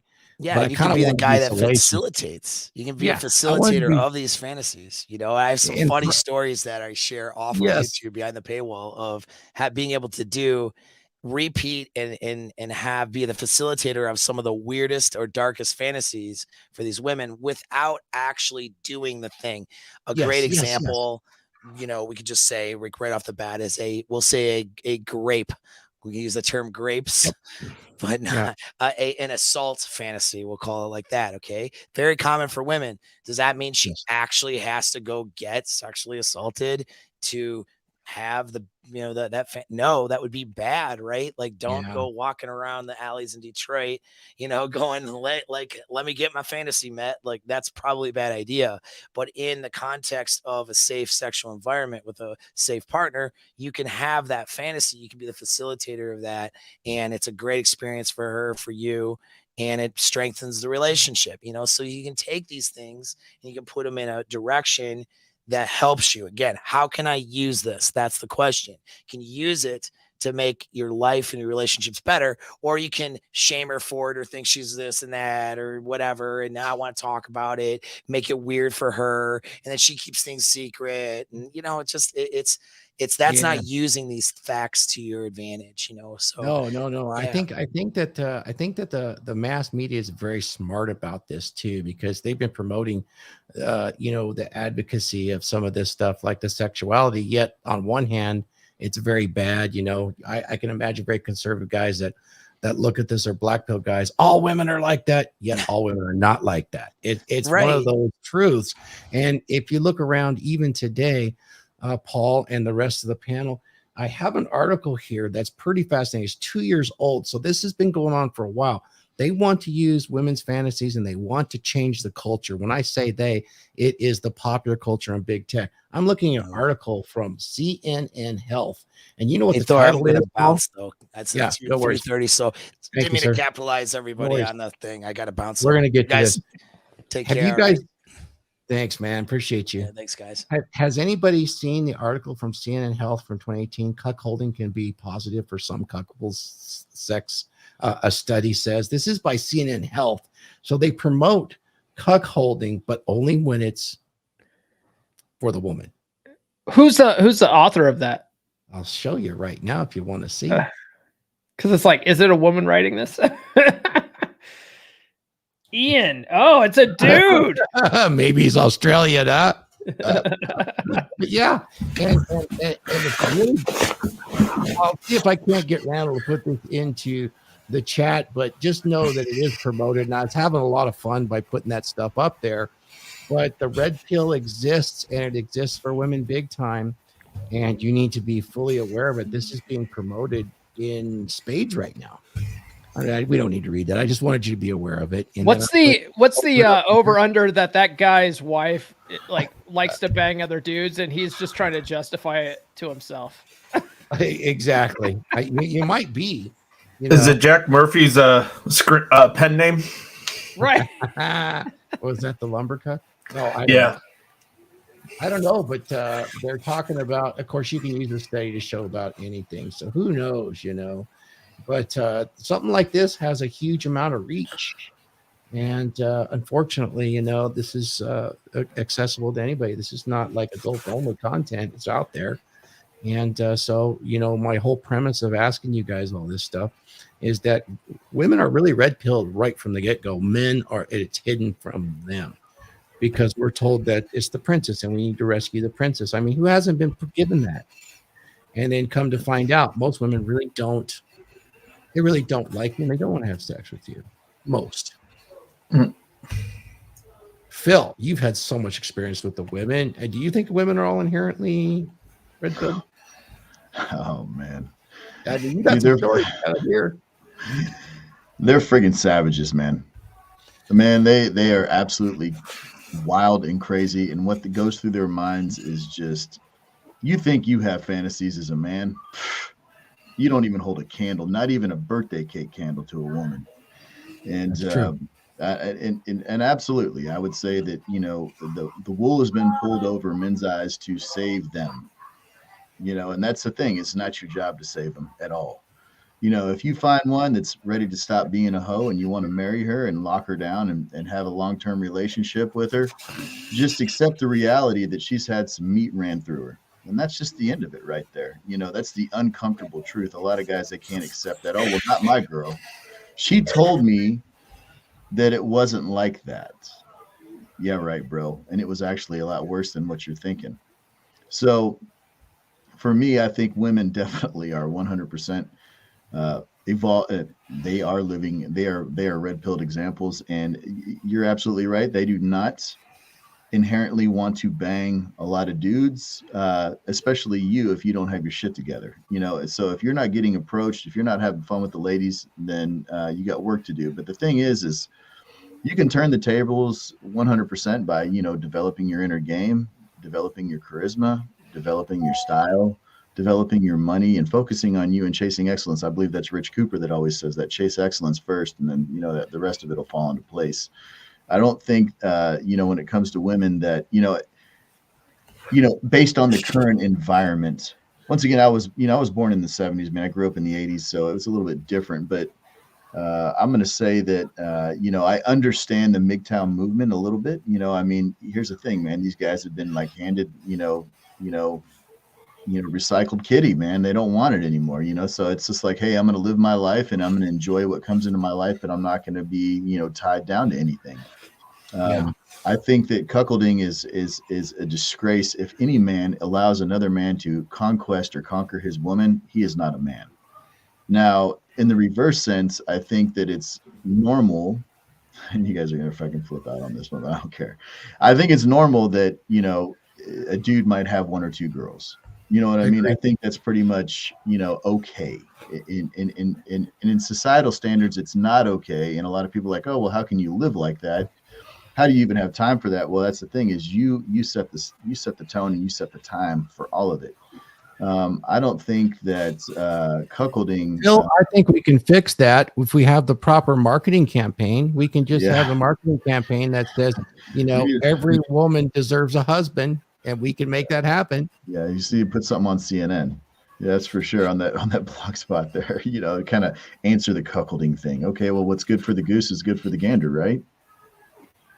Hey, there you go. I mean, you know, we want equal, we want balance, we want it all to shake out and be even. Well, let's do it. You know, like you know, that's the thing, though, man. I think that as a society, man, we're just de-evolving, and you know, social media has propagated it. The swipe culture, definitely on apps. I mean, dude, I mess around on apps. You know, I'm on Tinder, and I pull no punches. Like literally. Tell me about the red pilling you got there. Was it even more? I mean, you're red pilled before. Did it reinforce it? These girls, man, you can just tell them like straight up DM 100%. 3 1 or 2 word sentences. Make fun of them. Tell them you're going to slut them up, and that's the end of it, man. They got your number. You got their number. I mean, they're there for a reason. They want to get banged. You know, it's just a thing. These guys are like, they want to do dinner and drinks and all this shit now. All their profiles say we're not here for hookups. Why are you there, right, Paul? Exactly, bro.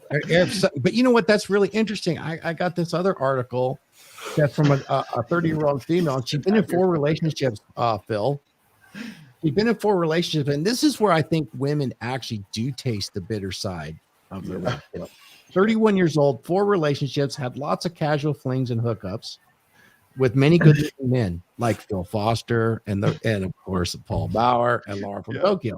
I can't even count them, but had a wonderful time.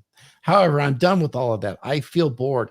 I just want to settle down, have a stable life and kids. When it comes to marriage, that's that big undertow current that pulls all women, right? Yeah. And I've come to the realization that it's a good-looking man with a stable career who is all ready to marry me is very hard to find. Here she is, 31, right? I was gonna say, what is she, like 29, 30? 31. And this 31, this is from the website Corporate Confessions. And it also states here that they all these men, they want younger, rich, and prettier women. So I've decided not to care about a man's looks, period. I just want stable, upper middle class guy who's ready to accept my past.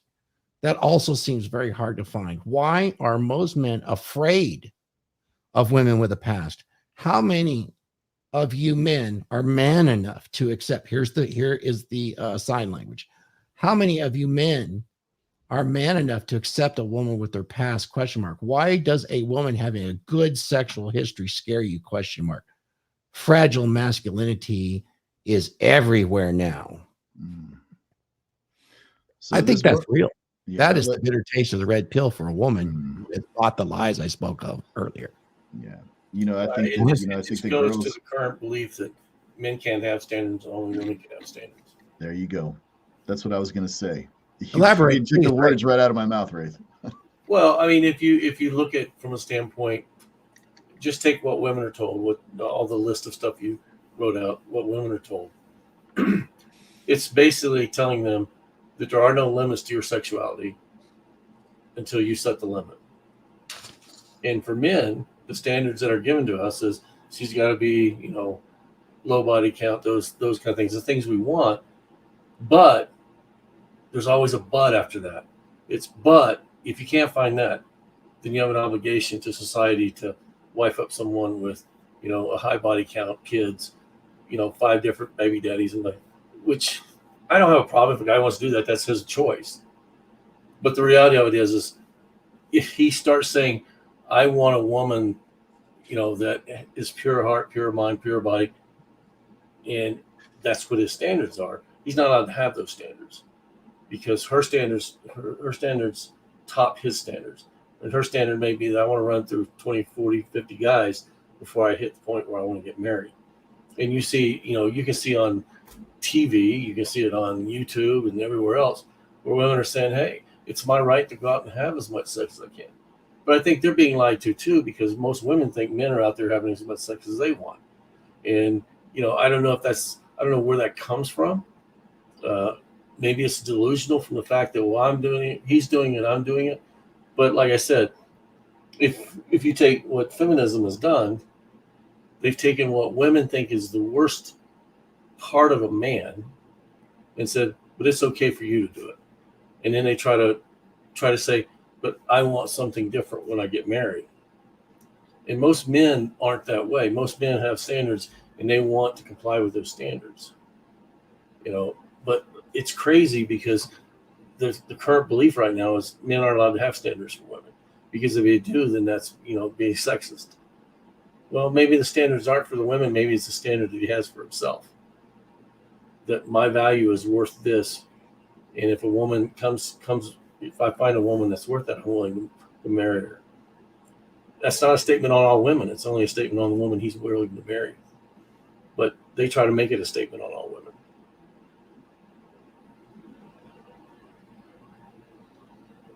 No, Mic drop. Yep. Guys, quiet on that one there, Raith. No, I was just I put in the chat, sexually free and unbridled women equals a quarrelsome woman. when you deal with women with high body counts, man, they're all over the place. They're a wreck. They're on pills. They're friggin' alcoholic. They have no friggin' zero control in their life, and they're looking for a man to provide that control and that security, right? You know, get it under control. Ability. Yeah, and so they've literally set their world on fire, and they expect a good man to come along and put the fires out. But that's the thing, right? Is, you know, that's not your job. Your job is to pursue what you want to pursue and be happy about who you are as a man.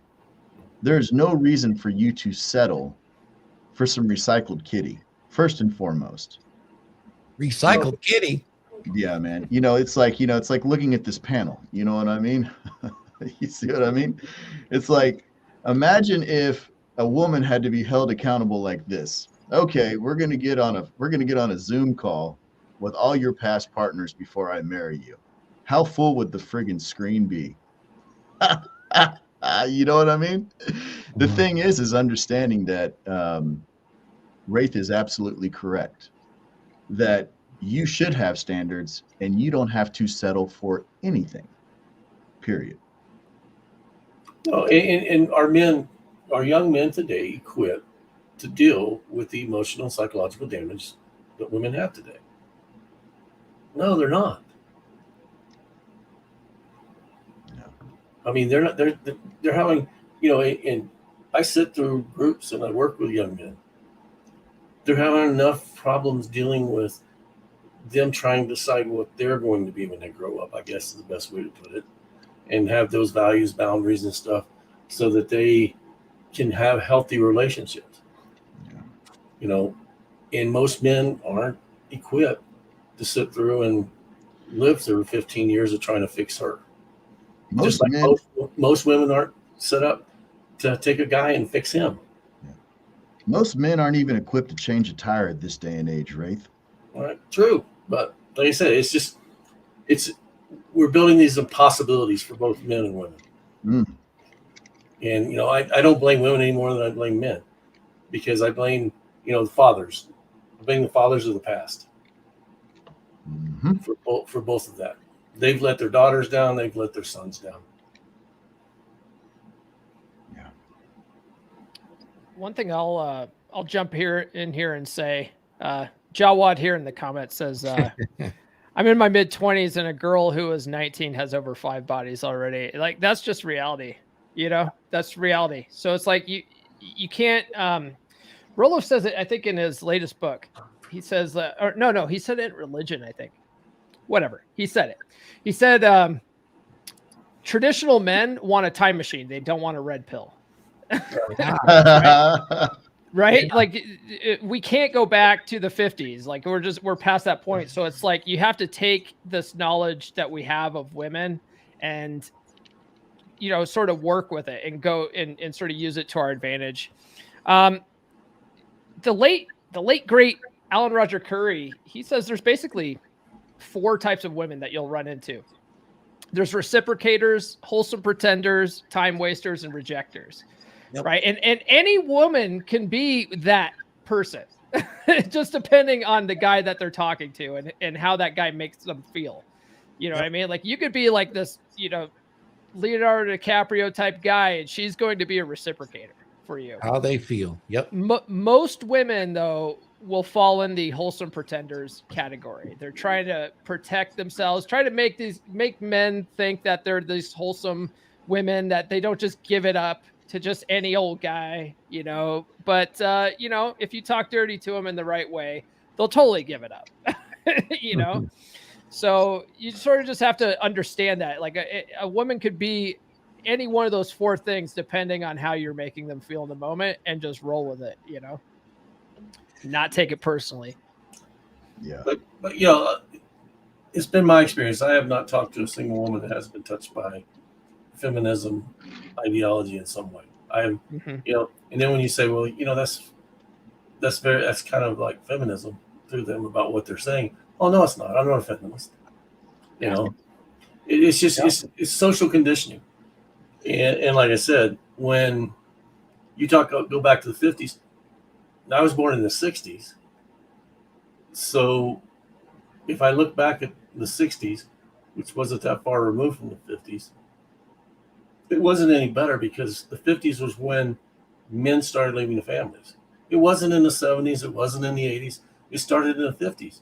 And they weren't leaving the family physically. They were leaving the family because what did we do after the war? Women came back into the home and we wanted to make their lives easier. So the industrial age really kicks in and starts making dishwashers and taking all those things that women could do to service the family and taking those away from them. We're making them so that it only took minutes for them to do it. But we did that because we were trying to give women a better life. But what did it do for men? It forced men into working 50 and 70 hours a week. So men left the family in the 50s and 60s, guys. I mean, and I can talk from my own experience with my father. I hardly saw my father except on weekends. But he tried to make up for it on weekends by taking us camping and doing the things that we needed to do. Yeah, I got a different take on that, man. You do not have to be present with your child 100% of the time for everything that you need to be. You can. It's quality time is probably the biggest thing that you need to do as a father. You know, you're out there and you're hunting dragons down and bringing that stuff home and doing the right quality time. That's good. But if you're just if you're sitting there calling off sick all the time, not doing your work, you're barely making it paycheck to paycheck so you can be at every single event, you're not doing it right. And I'll argue that to the death. No, and that's not what I'm saying. I'm saying my father was gone during the weeks, but on the weekends, that was time he spent with us. Yeah. The kids. He made an effort to be a father when he was there. Yeah, that's cool. Yeah, because most men after this in the 70s didn't do that. No. But you know what we're seeing today is guys that do end up being dads. They spend an extraordinary amount of time with their kids, and what are the results we're getting? We're getting a lot of single parents out there, but we're also getting a lot of. I know it's probably for another topic, but you know, I have actually had guys turn down 150 to 200,000 a year jobs because they might require a little bit of overtime, and I would miss being with my kid 100% of the time. And I get that, but what kind of life are you providing for your kid? Don't you have a wife that can watch your kid, you know, while you're out there providing for a better life? You're sacrificing for that family. Anyway, a pet peeve of mine because I watched. No, and I wasn't trying to use my dad as a bad example because what my dad did by doing that, he made me be aware of the time that I was with him. I listened to the lessons he taught me. Okay. But, you know, would it have been better if he could have worked a 40-hour week? I don't know, because I didn't experience that. Yeah. You know, but the reality of it is we did it by trying to make a better standard of living for our families. We started moving away from the families as men. Now, you know, if he'd have worked for himself, would it have been different? I don't know. But like I said, it's that moving in that direction, okay, and giving women everything that they wanted created that situation where they don't realize now, these young women today don't realize that that was all created by men. And it was created for your benefit. Do you think men benefited from it? They didn't because they were out working. Sometimes 12, 14, 16 hours a day. Well, they're going to get the benefit from it because we're teaching women today to be men. Wow. Go to school. I mean, look at what was it, Raith? Back in the 60s, there was that we have done a doubling of the difference from the day when women were underrepresented in college. Right. Now their representation in college. The idea was to get it to be equal, right? That's what we're all told. Right. I think there's 70-something% now of people. Yep. It's almost 70. Yeah. And that's not only doubling, but that's doubling the entire thing and actually discouraging for men because those degrees do not do what they're promised to do. That's right. But you know what the woman can get out of that, Ray? You know what they can get? They can get, you know, a 40 to 60 hour a week cubicle job with most of those degrees to make, you know, $30 to $50 an hour. They can buy all their stuff now. You know, they can have a car. They can get into debt. They can carry a mortgage.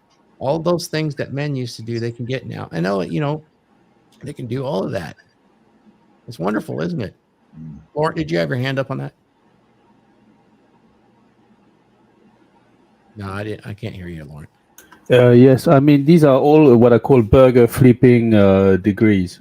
Like you can study history of art, you can study like women's studies or whatever that is, and all that gets you in the end is either you work in a library, either you're going to flip burgers. End of conversations as far as it goes, and you've paid $150,000. So welcome to financial slavery. I had a conversation with a chick in the Landmark, and she had those 2 masters. And she earned $40,000 a year, and she had $150,000 of debt. I told her, you will have to pay until the end of your life for something that has absolutely strictly no value. So, okay, fine, you graduate from university, but what are you going to do with it? If you're an engineer and so on and so forth, that's great. This is good. This is productive. There's demand for this. So in terms of supply and demand, having people graduating from university is actually more of a detriment, because if you study the history of art, what are you going to do with that? There's nothing you can do with it. Hey, Laura, I know a chick who was a nurse, and she was making like an okay living as a nurse, but she kept going to college to defer her student loans. So she kept racking up more student loans so that she could keep going to college. she probably has $500,000 in student loans now, and all she's ever done is become a nurse. And it's like terrifying. Bad idea. Oh man. And you know, at the end of the day, they expect a dude to show up and, all right, can you help me pay my student loan? No. Yeah. Well, you know, I'm gonna get right on that. Let me get my checkbook out. a lot of gals too. They go to college and they major in gender studies or whatever. They're in college not because they're there to find a great high paying career. They're usually there to find a husband of some kind. You know, at least that's the way a lot of women used to be. And when dudes go to college, like for instance, I mean, I remember when I was in Sorbonne, like in Paris, like the dudes, they go there to find a degree to basically get a job. They don't go there to find a degree to study something that they're interested in. Like, yeah, great, medieval literature, it's fantastic, love That's it what too, books but- are for. Yeah. Exactly. There's YouTube for that. There's a library. Get a library card. That's it. It's free. So I got questions you could ask for the audience out there. I pulled this from Myron Gaines' new book, and this is a great question you can ask if you want to ask about red pill. How red pill are you, and how accepting of you are of the modern intersexual dynamics that exist in our society today? Ask yourself these following questions. I'll get you guys a comment on it. So this is for the audience in the chat. When's the last time, if ever, a girl asked you out, took you to a dinner, initiated contact for any social, romantic, or sexual interaction? Did a girl ever offer to pay off your student loan, buy you a car, help you out in any way, financially or otherwise? And what does that say about women now that have a divorce rate of 70 to 80% of the time, depending on their education? And how serious can that really be if they actually married the love of their life? Kind of sums up red pill today. I mean, it's depressing. Well, but the thing is, like, did women ever do any of those, like half those things? You know, no, like really. women are pretty passive. They've always been that way. Not really. But the difference is today they don't need a man, and they're getting college degrees at that rate we talked about, nearly 70%. So they can get out there and they can work. They can bring in an income, and they can spend all that money too. They effectively put themselves in the position men did at earlier part of the century, where they became economic slaves. I see Laurent, nodding his head, but they basically supplanted men as the new economic slavery, the backbone of it. And guess what? Women vote. So, well, but here's the thing: when you call someone to change your windshield, how many times does a woman show up? Hardly ever. You call a plumber, how many times does a woman show up? Hardly ever. So we still run basically the infrastructure of the world. Mm-hmm. All right. And I want to make a statement about when I say it's the father's fault. It's not the father's fault that they walked away from the families. It's what we told them or what society told them they had to do in order to, have that nuclear family in the sense that so that the family be happy. I mean, you look at some of the things we've got going on now. They're trying to get phone companies to restrict, children owning a phone until they're 16 because they're stuck in social media. Those are all social norms and stuff that we develop based on social constructs. And social constructs give us what we think the sexes deserve. Sexes, races, and all that stuff. When in reality, what you deserve is what you can earn and make for yourself as a man. And as a woman, if they want to go through that, then they have to be accepting of being the workhorse just like the man does. And not blame men because they're not successful. Not blame men because they went and had children and they can't work 70 hours a week. That's not a man's fault. A man was there and he helped, but it's not his fault if that's the choice she makes. Women aren't held responsible for their choices. Men are. Yeah.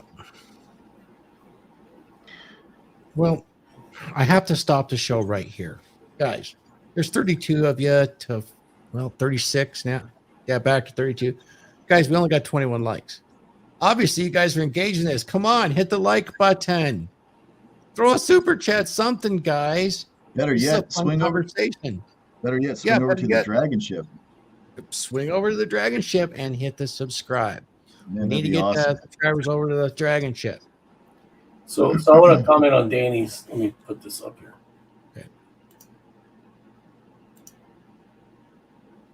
Okay. I don't think feminism set out to feminize men.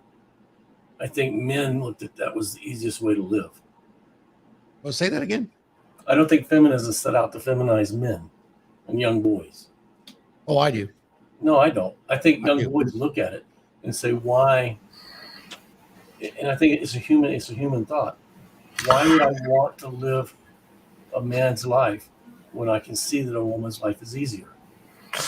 Well, it's probably because I know the history all the way back to Marxism in 1848. It's definitely a supremacy movement, so I do believe that they did that on purpose. Part of the plan. We can debate that, but like I said, when I talk to young men, it's resent.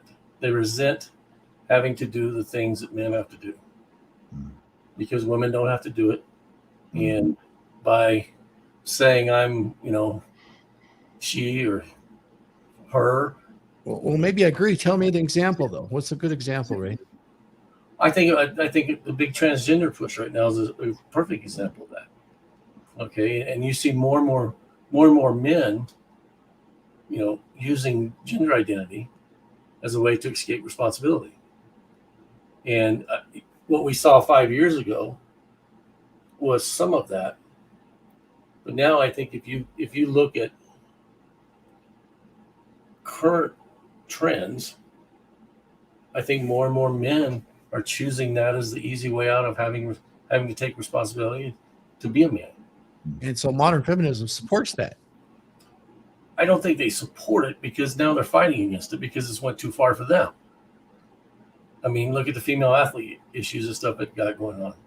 So the National Organization of Women actually support that as part of the gender identity agenda that they've adopted. I'm worried less about organizations and more about social culture and what they're accepting. Okay. I mean, I could, if all it took was to have an organization to get what we wanted,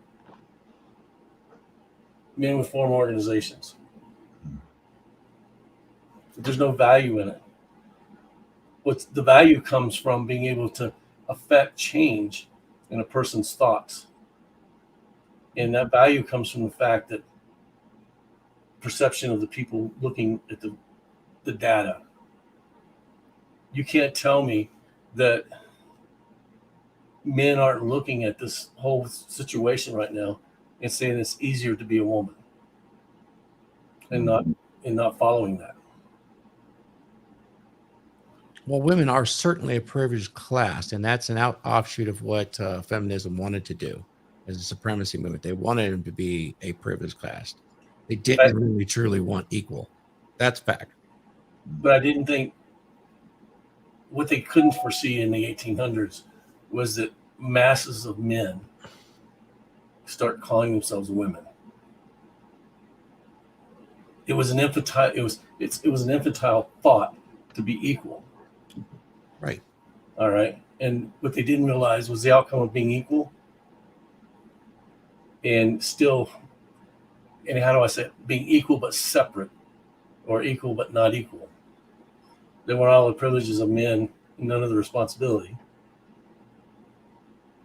But to be equal and to have equity, men have to, start choosing a life that it ensures equity. And the only thing right now is with all current laws and everything, the only life that ensures equity is the feminine life. So men are choosing to be women because they want equality. You mean equality, or do you mean equity? Well, I think both the words are skewed these days. I'm sorry, I was just trying to follow. No, it's just if you take a young man and you tell him from the get-go, women have all these rights and you have none. And then you have the trans movement comes into place. And I have nothing against any of this. I mean, from a standpoint of I'm not transphobic or anything. But the trans movement comes into place and says, and it starts from the fact that women wanted their own sports. Okay, and we can agree the 40s, 50s, and 60s, college sports for women was practically non-existent. So they started all these female sports organizations. But using just that as an example of how men will lower the standard for themselves at some point to be equal to women who they think have more equality or more equitable or more privilege than men. Take over for me, please. Yeah. Yeah. Okay. So yeah, I get what you're saying. Can you still hear me, Raith? Yeah, I can hear you. Okay, perfect. I'm going to go ahead and hit a couple more of these chats real quick. It says this Apex Guitar Institute says, how much of these modern societal norms do women genuinely believe, and how much of it is women using society to weed out the undesirables? And he further goes on to say, i.e. weeding out men who fall for this. What are your thoughts on that? Yeah. What do you think, Randall? So, all right, let me read what his question was again. All right. So, I honestly think these women do believe it because they're told this by everybody. Like, their friends are told, their friends reinforce it, the schools reinforce it, the entertainment reinforces it. And so, does it also help weed out people? Yeah. But they also believe it. Yeah. Because the women want men to have this knowledge without having to be taught it. That's one of the biggest complaints a lot of men in this space have, is that they complain that we're teaching men not to be who they are. That we're having men be fake. It's like, I know Phil and Sterling get crap for helping men become better. It's like, so these women, yeah, they do want these men to be better, but they also don't want them to be taught. They want the naturals. I can put it in one statement. They believe it, but they're not attracted to it. That makes sense. What do you think, Paul? I think it's funny. You'll see that a lot of women embrace this sort of feminist narrative in their late teens, all the way through their 20s during their party years when it benefits them. And then when they want to settle down after the epiphany phase, like when they hit 30 and they want to stick that landing, all of a sudden they embrace conservatism and then they stop being feminists. It's like clockwork. So It's like clockwork. So you don't think it's i.e. weeding out men for falling for it, who fall for it. You don't think they're using it as a means to an end to say, okay, well, this ding dong fell for it next.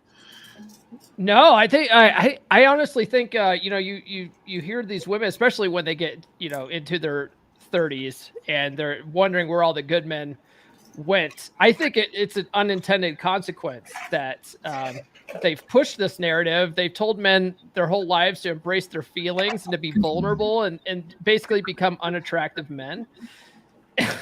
And then they're like, wait a second, where did all the masculine men go? Oh, that's right. We spent the last, 20 years or 20, 50 years telling men to stop being masculine. So I think it's an unintended consequence. It sounds good on paper. It's one of those things that, women are like, yeah, I want this. But they're not thinking things through because they're thinking, emotionally. And, So Well, I don't think it's on purpose. I think it goes back to what I was saying.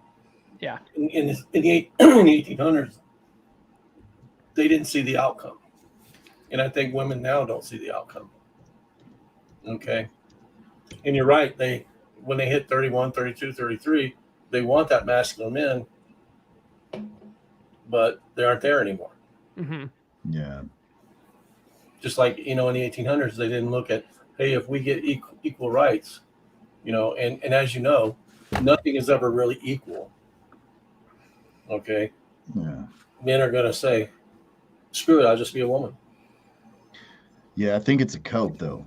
The thing is I have no problem with anybody wanting to do what they want to do, but, to take the easier path and deny who you are as a man to become a woman to make life easy that's counterintuitive. I just don't understand that. What do you think, Laurent, on that? So how much of these modern societal norms do women genuinely believe? Do you think they believe any of this stuff, man? You're overseas, man. You're in Tokyo. What do you think? How much of it is women using society to weed out the undesirables and further on, i.e. weeding out men who fall for it? What do you think, man? Unfortunately, the water is contaminated. There's something in the water worldwide, microplastic and so on and so forth. But the more I look at it, and I look at long-term statistics, long-term trends, I think it contains the seed of its own destruction. By weakening dudes, like when was the last time you saw, they're chicks building empires? Like at the moment, there's literally I saw something on Twitter. So what are white dudes good for? And it's in the central London, and everybody says nothing. Like, wait a minute, look at all the statues of Churchill. I mean, not necessarily Churchill, but all these guys. Like, wait a minute, didn't they build this? Didn't they build the world you live in? So if you want to demonize those guys, you're actually sapping the very foundations of your society, your comfort. And fast forward in 2 generations, for instance, at the moment, like the rise of single moms in the US, like 40+%.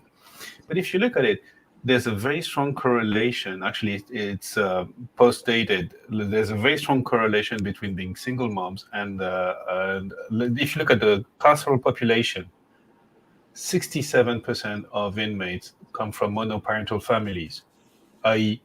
single moms. It's not to demonize women. They're doing their very best. It's not to demonize them at all. It's not what I mean, but it's a difficult job. It is a difficult job. So all this war of the genders contains the seeds of its own destruction. Does it make any sense? Yeah, 100%. CD Bear says, yep, it's a pre-filter for women. It's interesting right here. This gentleman, Apex Guitar Institute, says, Dr. Anthony J's book in Estrogenation is really one of the scariest books I've ever read. Plastics, among a plethora of other things, having a major effect.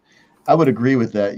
Our current situation is, there's so much in the water, 100%, and I think that the food that we consume, but really and truly, it's interesting. I want to circle on this a little bit and think about it like this. Women want masculine dudes, but do they really want masculine dudes? They want, and that's the kind of the problem with this whole situation is they want a guy to lead them, but they don't want to be led, because they're strong, independent women. They've bought the lie, as Raith was saying earlier, and I think that I think that, when it comes back to the topic of today's show, with everybody, will everybody eventually consume something of the red pill? 100%. Because as this thing continues to perpetuate, I don't know what statistically is going to happen. Raith, you probably have a better understanding than I do about, the effects of more men becoming women, and once again, I'm like you, whatever your druthers are, that's yours. I have no issue with you. Whatever you want to do, let's go. Do it. If it makes you happy, you want to be a girl, do it up. That's your business, my friend. But, looking at where we're headed, I think men in general will definitely become more and more red pill. I think there's going to be like this lag curve, like it's a softening effect right now. I think most men are extremely friggin' soft. They are not durable. And, you can check out becomedurable.com. Thor can help you with that if you're not durable. But there's a softening effect, and so when you got guys like Paul, Raith, Thor, myself, guys putting stuff out there into this world saying, hey man, there's a better way, become men, this is the realities of life, offering that advice. I would agree with you a little bit, Raith, saying that more men are becoming women because it's easier, that easy, comfortable zone.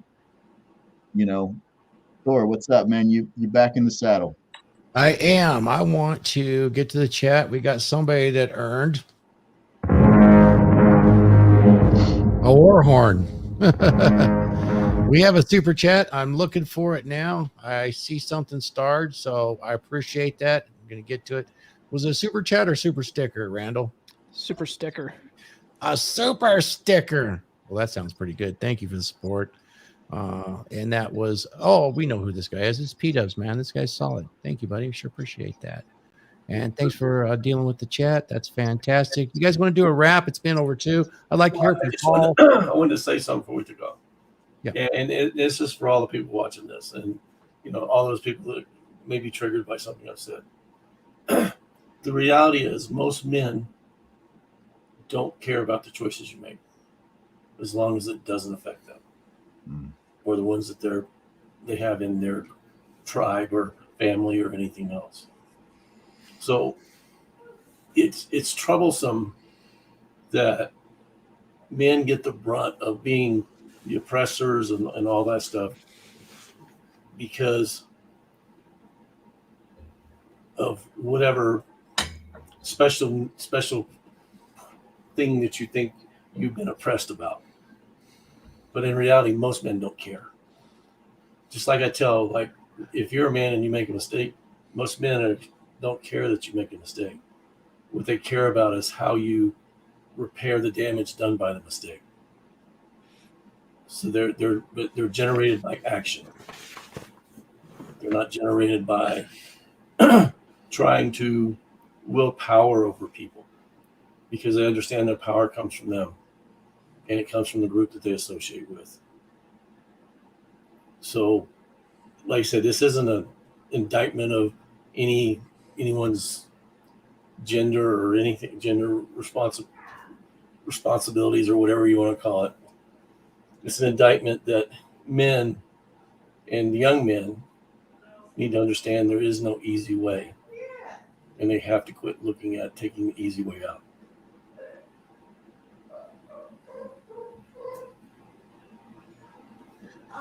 All right, thank you, Raith. We appreciate that comment. Guys, let's do a quick wrap. Paul, I want to get your thoughts. I want to get your final thoughts because you've entered the red pill in the last few years. You've seen that all the gals are red pilled, and I think maybe in the future we're going to move to something we might not call it red pill. We might just call it, sexual interdynamics or something like that. The realities of it. I mean, you talk about this every week. You have great guests on, all that sort of stuff. So. What are your final thoughts on this? I wanted to hear from you. I think it's funny. Since I started talking with guys in the red pill space, I have noticed that there's a lot of guys that are trying to distance themselves from the word red pill. Yeah. For instance, I think the first time I really noticed it was when I talked to Rich Cooper for the first time. He was like, I prefer to call it unplugging. It's like, okay. Yeah. But it's all semantics. It all means the same thing. But yeah, because but corporately there is an issue, and I can tell you I experienced it because I was tagged with the moniker Red Pill Thor. Mm-hmm. And that's what I'm known by for a long time. I didn't pick it. It was picked for me because I got sucked into this crap. Uh-huh. But Yeah. I will tell you this, after being on and doing some teaching with Myron and doing those sort of things, at a certain point when they launched, Red Pill was being screened by the algorithm, and you could see it. So that's when I swapped to RP, but it was for those reasons. But I think that pervaded through a lot of guys. And then, of course, everybody associating with Red Pill. You can, I mean, you could type that in a tag and you'll see. Oh yeah, on TikTok, it's a banned hashtag. You can't put hashtag Red Pill on your content because it immediately gets flagged. I was around when they quarantined it from Ryan Stone. They quarantined the Red Pill, the Married Red Pill. So the Red Pill moniker definitely got slammed. Yeah, and which is unfortunate too, because the stuff that is really negative out there is not Red Pill at all. It's what you might call black pill. So that's super unfortunate. So I haven't gotten rid of the moniker yet. I still have like t-shirt. Oh, that was another thing. I started a merch store, right? Nice. So if you go to merch.comeonmanpod.com, you can get some merch. And I have a shirt that says Red Pilled, but when I named the products Red Pilled, the Teespring immediately took down the shirt. So I changed the name of the products to Open Your Eyes, and it still says Red Pilled on the shirt, but they let me have the damn shirt up. So it's really dumb. It's kind of unfortunate. So Come On Man podcast or Come On Man Pod? It's merch.comeonmanpod.com. Okay. Yeah. Yeah, you can get a mug or whatever that helps support the show and stuff like that. But yeah, I did notice that it you know what, I also got crap for that from like Jack Napier. He's like, dude, I never thought I would see merch with Red Pill on it. I was like, yeah, man, go run with that. But I like the mug. Yeah. So I guess we're wrapping up here. So I guess I'll just tell people to follow me on all social media. You can go to comeonmanpod.com and find me everywhere there. I'm on all the major podcast platforms for my Monday shows, and then tune in Wednesday and Friday mornings at 10 a.m. Eastern time on my YouTube channel. And I've been doing live streams every Wednesday and Friday there too. So check that out. Nice. We'll check out the live streams. I like that. They're fun. I'm having a good time with those. Yeah, you're getting good interaction with your chat too. Trying to. Yeah. I always get a good sound effect when I jump in there. Oh yeah. I'm learning from you. No, I don't know about that. But since we're speaking of that, we have our loyal Drakkar out there in the field, and we are going to get a special war horn.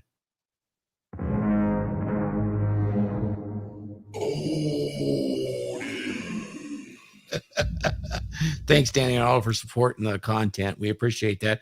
And you know what? I know you've already done it because I've seen you there, but for everybody else, go and subscribe to the DragonShip. The DragonShip is a channel where we're going to aggregate exclusive content, gentlemen. It won't be just the DragonShip show. In fact, I'm going to take this opportunity to go ahead and promote one of the DragonShip's exclusive shows that you guys are going to find really interesting. I got 33 of you in here right now, and there is a show called The Trident. And The Trident is a little bit more, how shall we say this, Phil? It's hosted by a few hardcore lovers of life, shall we say? Yes, sir. And we will talk about a little bit more salacious things that have red pill bases out there in life that some of you guys might find rather entertaining. The idea is to talk about truth, but do it in an entertaining fashion that just gets right up to that line. We're going to stick our toe right over that line and then maybe pull it back a little bit. And that's going to be exclusive on the DragonShip YouTube channel. So go and subscribe and watch those episodes. I'm not sure how many we have out right now, Phil. What do we got? No, there's a bunch out there, man. I can't give you the exact figure without looking at it. I don't want to mislead the chat, but there's a bunch of content out there you can find on the DragonShip, man. Just search it up on YouTube. You'll be able to find it right away. We're just asking you to subscribe, guys, and you can find out from Phil Foster how you can get more casual sex. There you go. Things like that, right? Yeah, there you go. That's what you're looking for. That's what you want. Thank you. Thanks, Danny Arnold. Let's go ahead and continue wrapping up. Anything else, Paul? Nope. Thank you for joining us, sir. Yeah, it's fun. Yeah, absolutely. Laurent from Tokyo, tell us what you're up to. What's going on? You got anything to promote? You got any final thoughts? Don't have anything to sell. I'm honored and privileged to be among the company. Stop right there. You have a fantastic book. It's true. Book. It's true. I have a book, Algorithmic Short Selling with Python. So I'm in the capital markets. I just updated this week a course that I did on short selling, and this is really a file. If you want to trade the markets in a more systematic way, get this. It's absolutely amazing. This is the file I wish I had 10 years ago. I've been 20 years in the market, so I put my heart and soul in there. That's one. And that's about it. I mean, I'm really honored and privileged to be among the company of you guys. I learned. Let's not undersell that, Laurent. You are completing a course, and I've seen a lecture, and I'm trying to talk you into busting it up into a few little things about thinking about money and the psychology of money. Oh, yeah. We have a lot of viewers that probably would be really interested in being able to maybe leverage that equation of money, muscles, game, and frame, and probably learn a little bit about how to generate some money, get some extra streams of cash flow, how they think about money, and really change their game. And Laurent, you're putting some expertise in that along with some psychology behind it. So all I would right. think that you should sell that. Okay, so now that I'm cornered into hugging the mic. All right. So yesterday morning, I had a conversation with Ryan Fowler, whom everybody knows here. So is a hypnotherapist, and we're working on something. Right. And that thing, I mean, the question is not whether you should buy the product or not. The question is whether in your life you can afford not to have it. Good. The content that we will be putting out there will shake you to the core of your boots. Like, whoa, this is because the way we think about money permeates every conversations that we have. Every conversation, like even in the conversation that we have today, money is there. Now, how we relate money changes the whole dynamics, changes who you are, and it's interesting. And even in the even though I have some degree of financial literacy or sophistication, even talking to Ryan, we were excavating all the beliefs yesterday. That is absolutely that's it. There's nothing out there quite like with what we're working on. So sounds good. When I'm ready, we'll do a special episode just to launch. So you need to I want to start my channel. So you guys are much more advanced than I am. So I would really like your mentoring and tutelage. And thank you very much for the tough love. Yeah, welcome, tough love. Catch up with me later today if you get a chance. All right. Okay, will do. Thank you. Sounds good, Randall. So you guys can catch me here on DragonShip every Saturday. Other than that, I don't really have my own channel. So yeah, it's like you can follow me on Instagram if you want. I'm Talon the Titan on Instagram, but I don't have a book or anything else to share with you guys.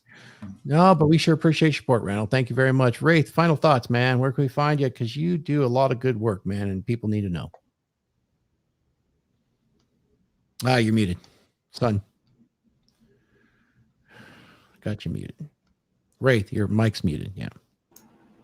Sorry about that. I said I didn't mean to rant today, but from a standpoint, young men, I just want young men to start thinking about, the life in the future that they want, and help them get there. You can find me at Raith_Deantior on all the social medias and in Facebook. And I'm in the men's group, and I'm on the DragonShip. Fantastic, Raith. It is a real pleasure to have you always. Good friend. Thank you so much. My VP, Phil Foster. What's going on, man? Smashing it in life, buddy. I caught you with Zach Small, man. You guys are kicking it. I love it. Yeah, man. We're just having a little bit of fun with really that. Feeling it. That's good, man. I really like that. Thank you. Yeah, man. Before I just wrap up, I just wanted to address two things in the chat super fast. 007 MIB right here. I double clicked it. My apologies. It says easy for people to blame and point fingers because it takes responsibility for the action and consequences from the person who initiated the problem in the first place. 100%. 007 MIB is one of the gents in my men's community. That's why I want to give him a shout out. I've watched this man personally grow over the last almost 2 years. Completely different animal, different job, different physique, different mindset. I mean, this man's crushing it everywhere. He's consumed content from everybody on this channel that's here right now. And so that's how I know that this stuff works. And then one more real quick. It was this, Jay. This says, Red Pill is a wide umbrella. People who understand it easily can find information they are looking for, but it also makes the message easily attackable. 100%. You can find me at philfosterfitness.com, you know, training supplements, hormones, all that good stuff. You can find me exclusively on the DragonShip. I won't be streaming anymore to my channel. You will only see me on the DragonShip, on the actual DragonShip channel. My goal is to get that channel up and get it rolling. So basically on all my social platforms today, I promoted the DragonShip and not the Phil Foster Growthcast. I want to see the DragonShip start taking off. Paul, it's great to see you here. I hate to see Apex is already gone. Laurent, Raith, Randall, and of course, Thor, thank you so much for hosting this for us today. And it's great to be here with you guys. Thank you, Phil. And that reminds me as well, I've got a couple things I need to pull out and get over on the DragonShip exclusive as well. I have some stuff. I just got to edit it down and get it out there because we definitely want to see that as an aggregator for all of our channels at some point. You know, one of the things is we're always under the threat of censorship and algorithms and things of that nature. We want our individual channels, of course, to grow and to support the work that we do. And in return, we'd like to aggregate this information where everybody can easily get to it. And the DragonShip is kind of a big boat. Everybody can grab an oar. And the idea is we bring our oars right to the DragonShip and we produce exclusive content there, a little bit here, a little bit there. And we eventually want to bring in all of these fantastic influencers and creators to do something exclusive for the DragonShip. Paul might hit you up for a small one here and there, just to kind of help that thing grow, because it's really in its infancy. But it deserves much more because it's also a place where guys that are starting to get into this and don't know where to begin to work with us, because I think that the information that we put out there, Paul, is, and everybody else that's listening, is super valuable to men, and it only helps us. It pays it forward to do something like this. So definitely go over there, join the DragonShip, and you guys can find me on RP Thor, the DragonShip. That'll be about it for a while until later in the summer. I'll become much more active at that point. So, guys, I want to acknowledge once again Allie, P-Dubs, and Danny Arnold for the super chats. I appreciate your support. It goes right back into this content. With that, guys, I'm going to leave you with one other thing that you can do to really help. There's 30 guys watching right now. If you haven't been involved, every one of these guys can tell you that the Dragons membership is something special. Guys that jump in there get to see something really cool. Next month, it will be the second Tuesday of the month at 4 p.m. Pacific time. I am going to do an exclusive replay of what we did over a year ago, which is Game 9000. This is going to be discussing some very, very adult topics. It'll last for 3 hours. It's something myself, Sterling Cooper, did. And Mac the Day Gamer did. This is a webinar that many men paid for. Randall was involved in this. We put a tremendous amount of effort into this. This is really, is it entertaining? Yes, of course. But there's hardcore red pill truths in there, but there's also, it's rather salacious. It has to be done behind a paywall. The only place you'll ever be able to see it is on the Dragons membership as this final replay. It is behind the paywall. You will not see it again.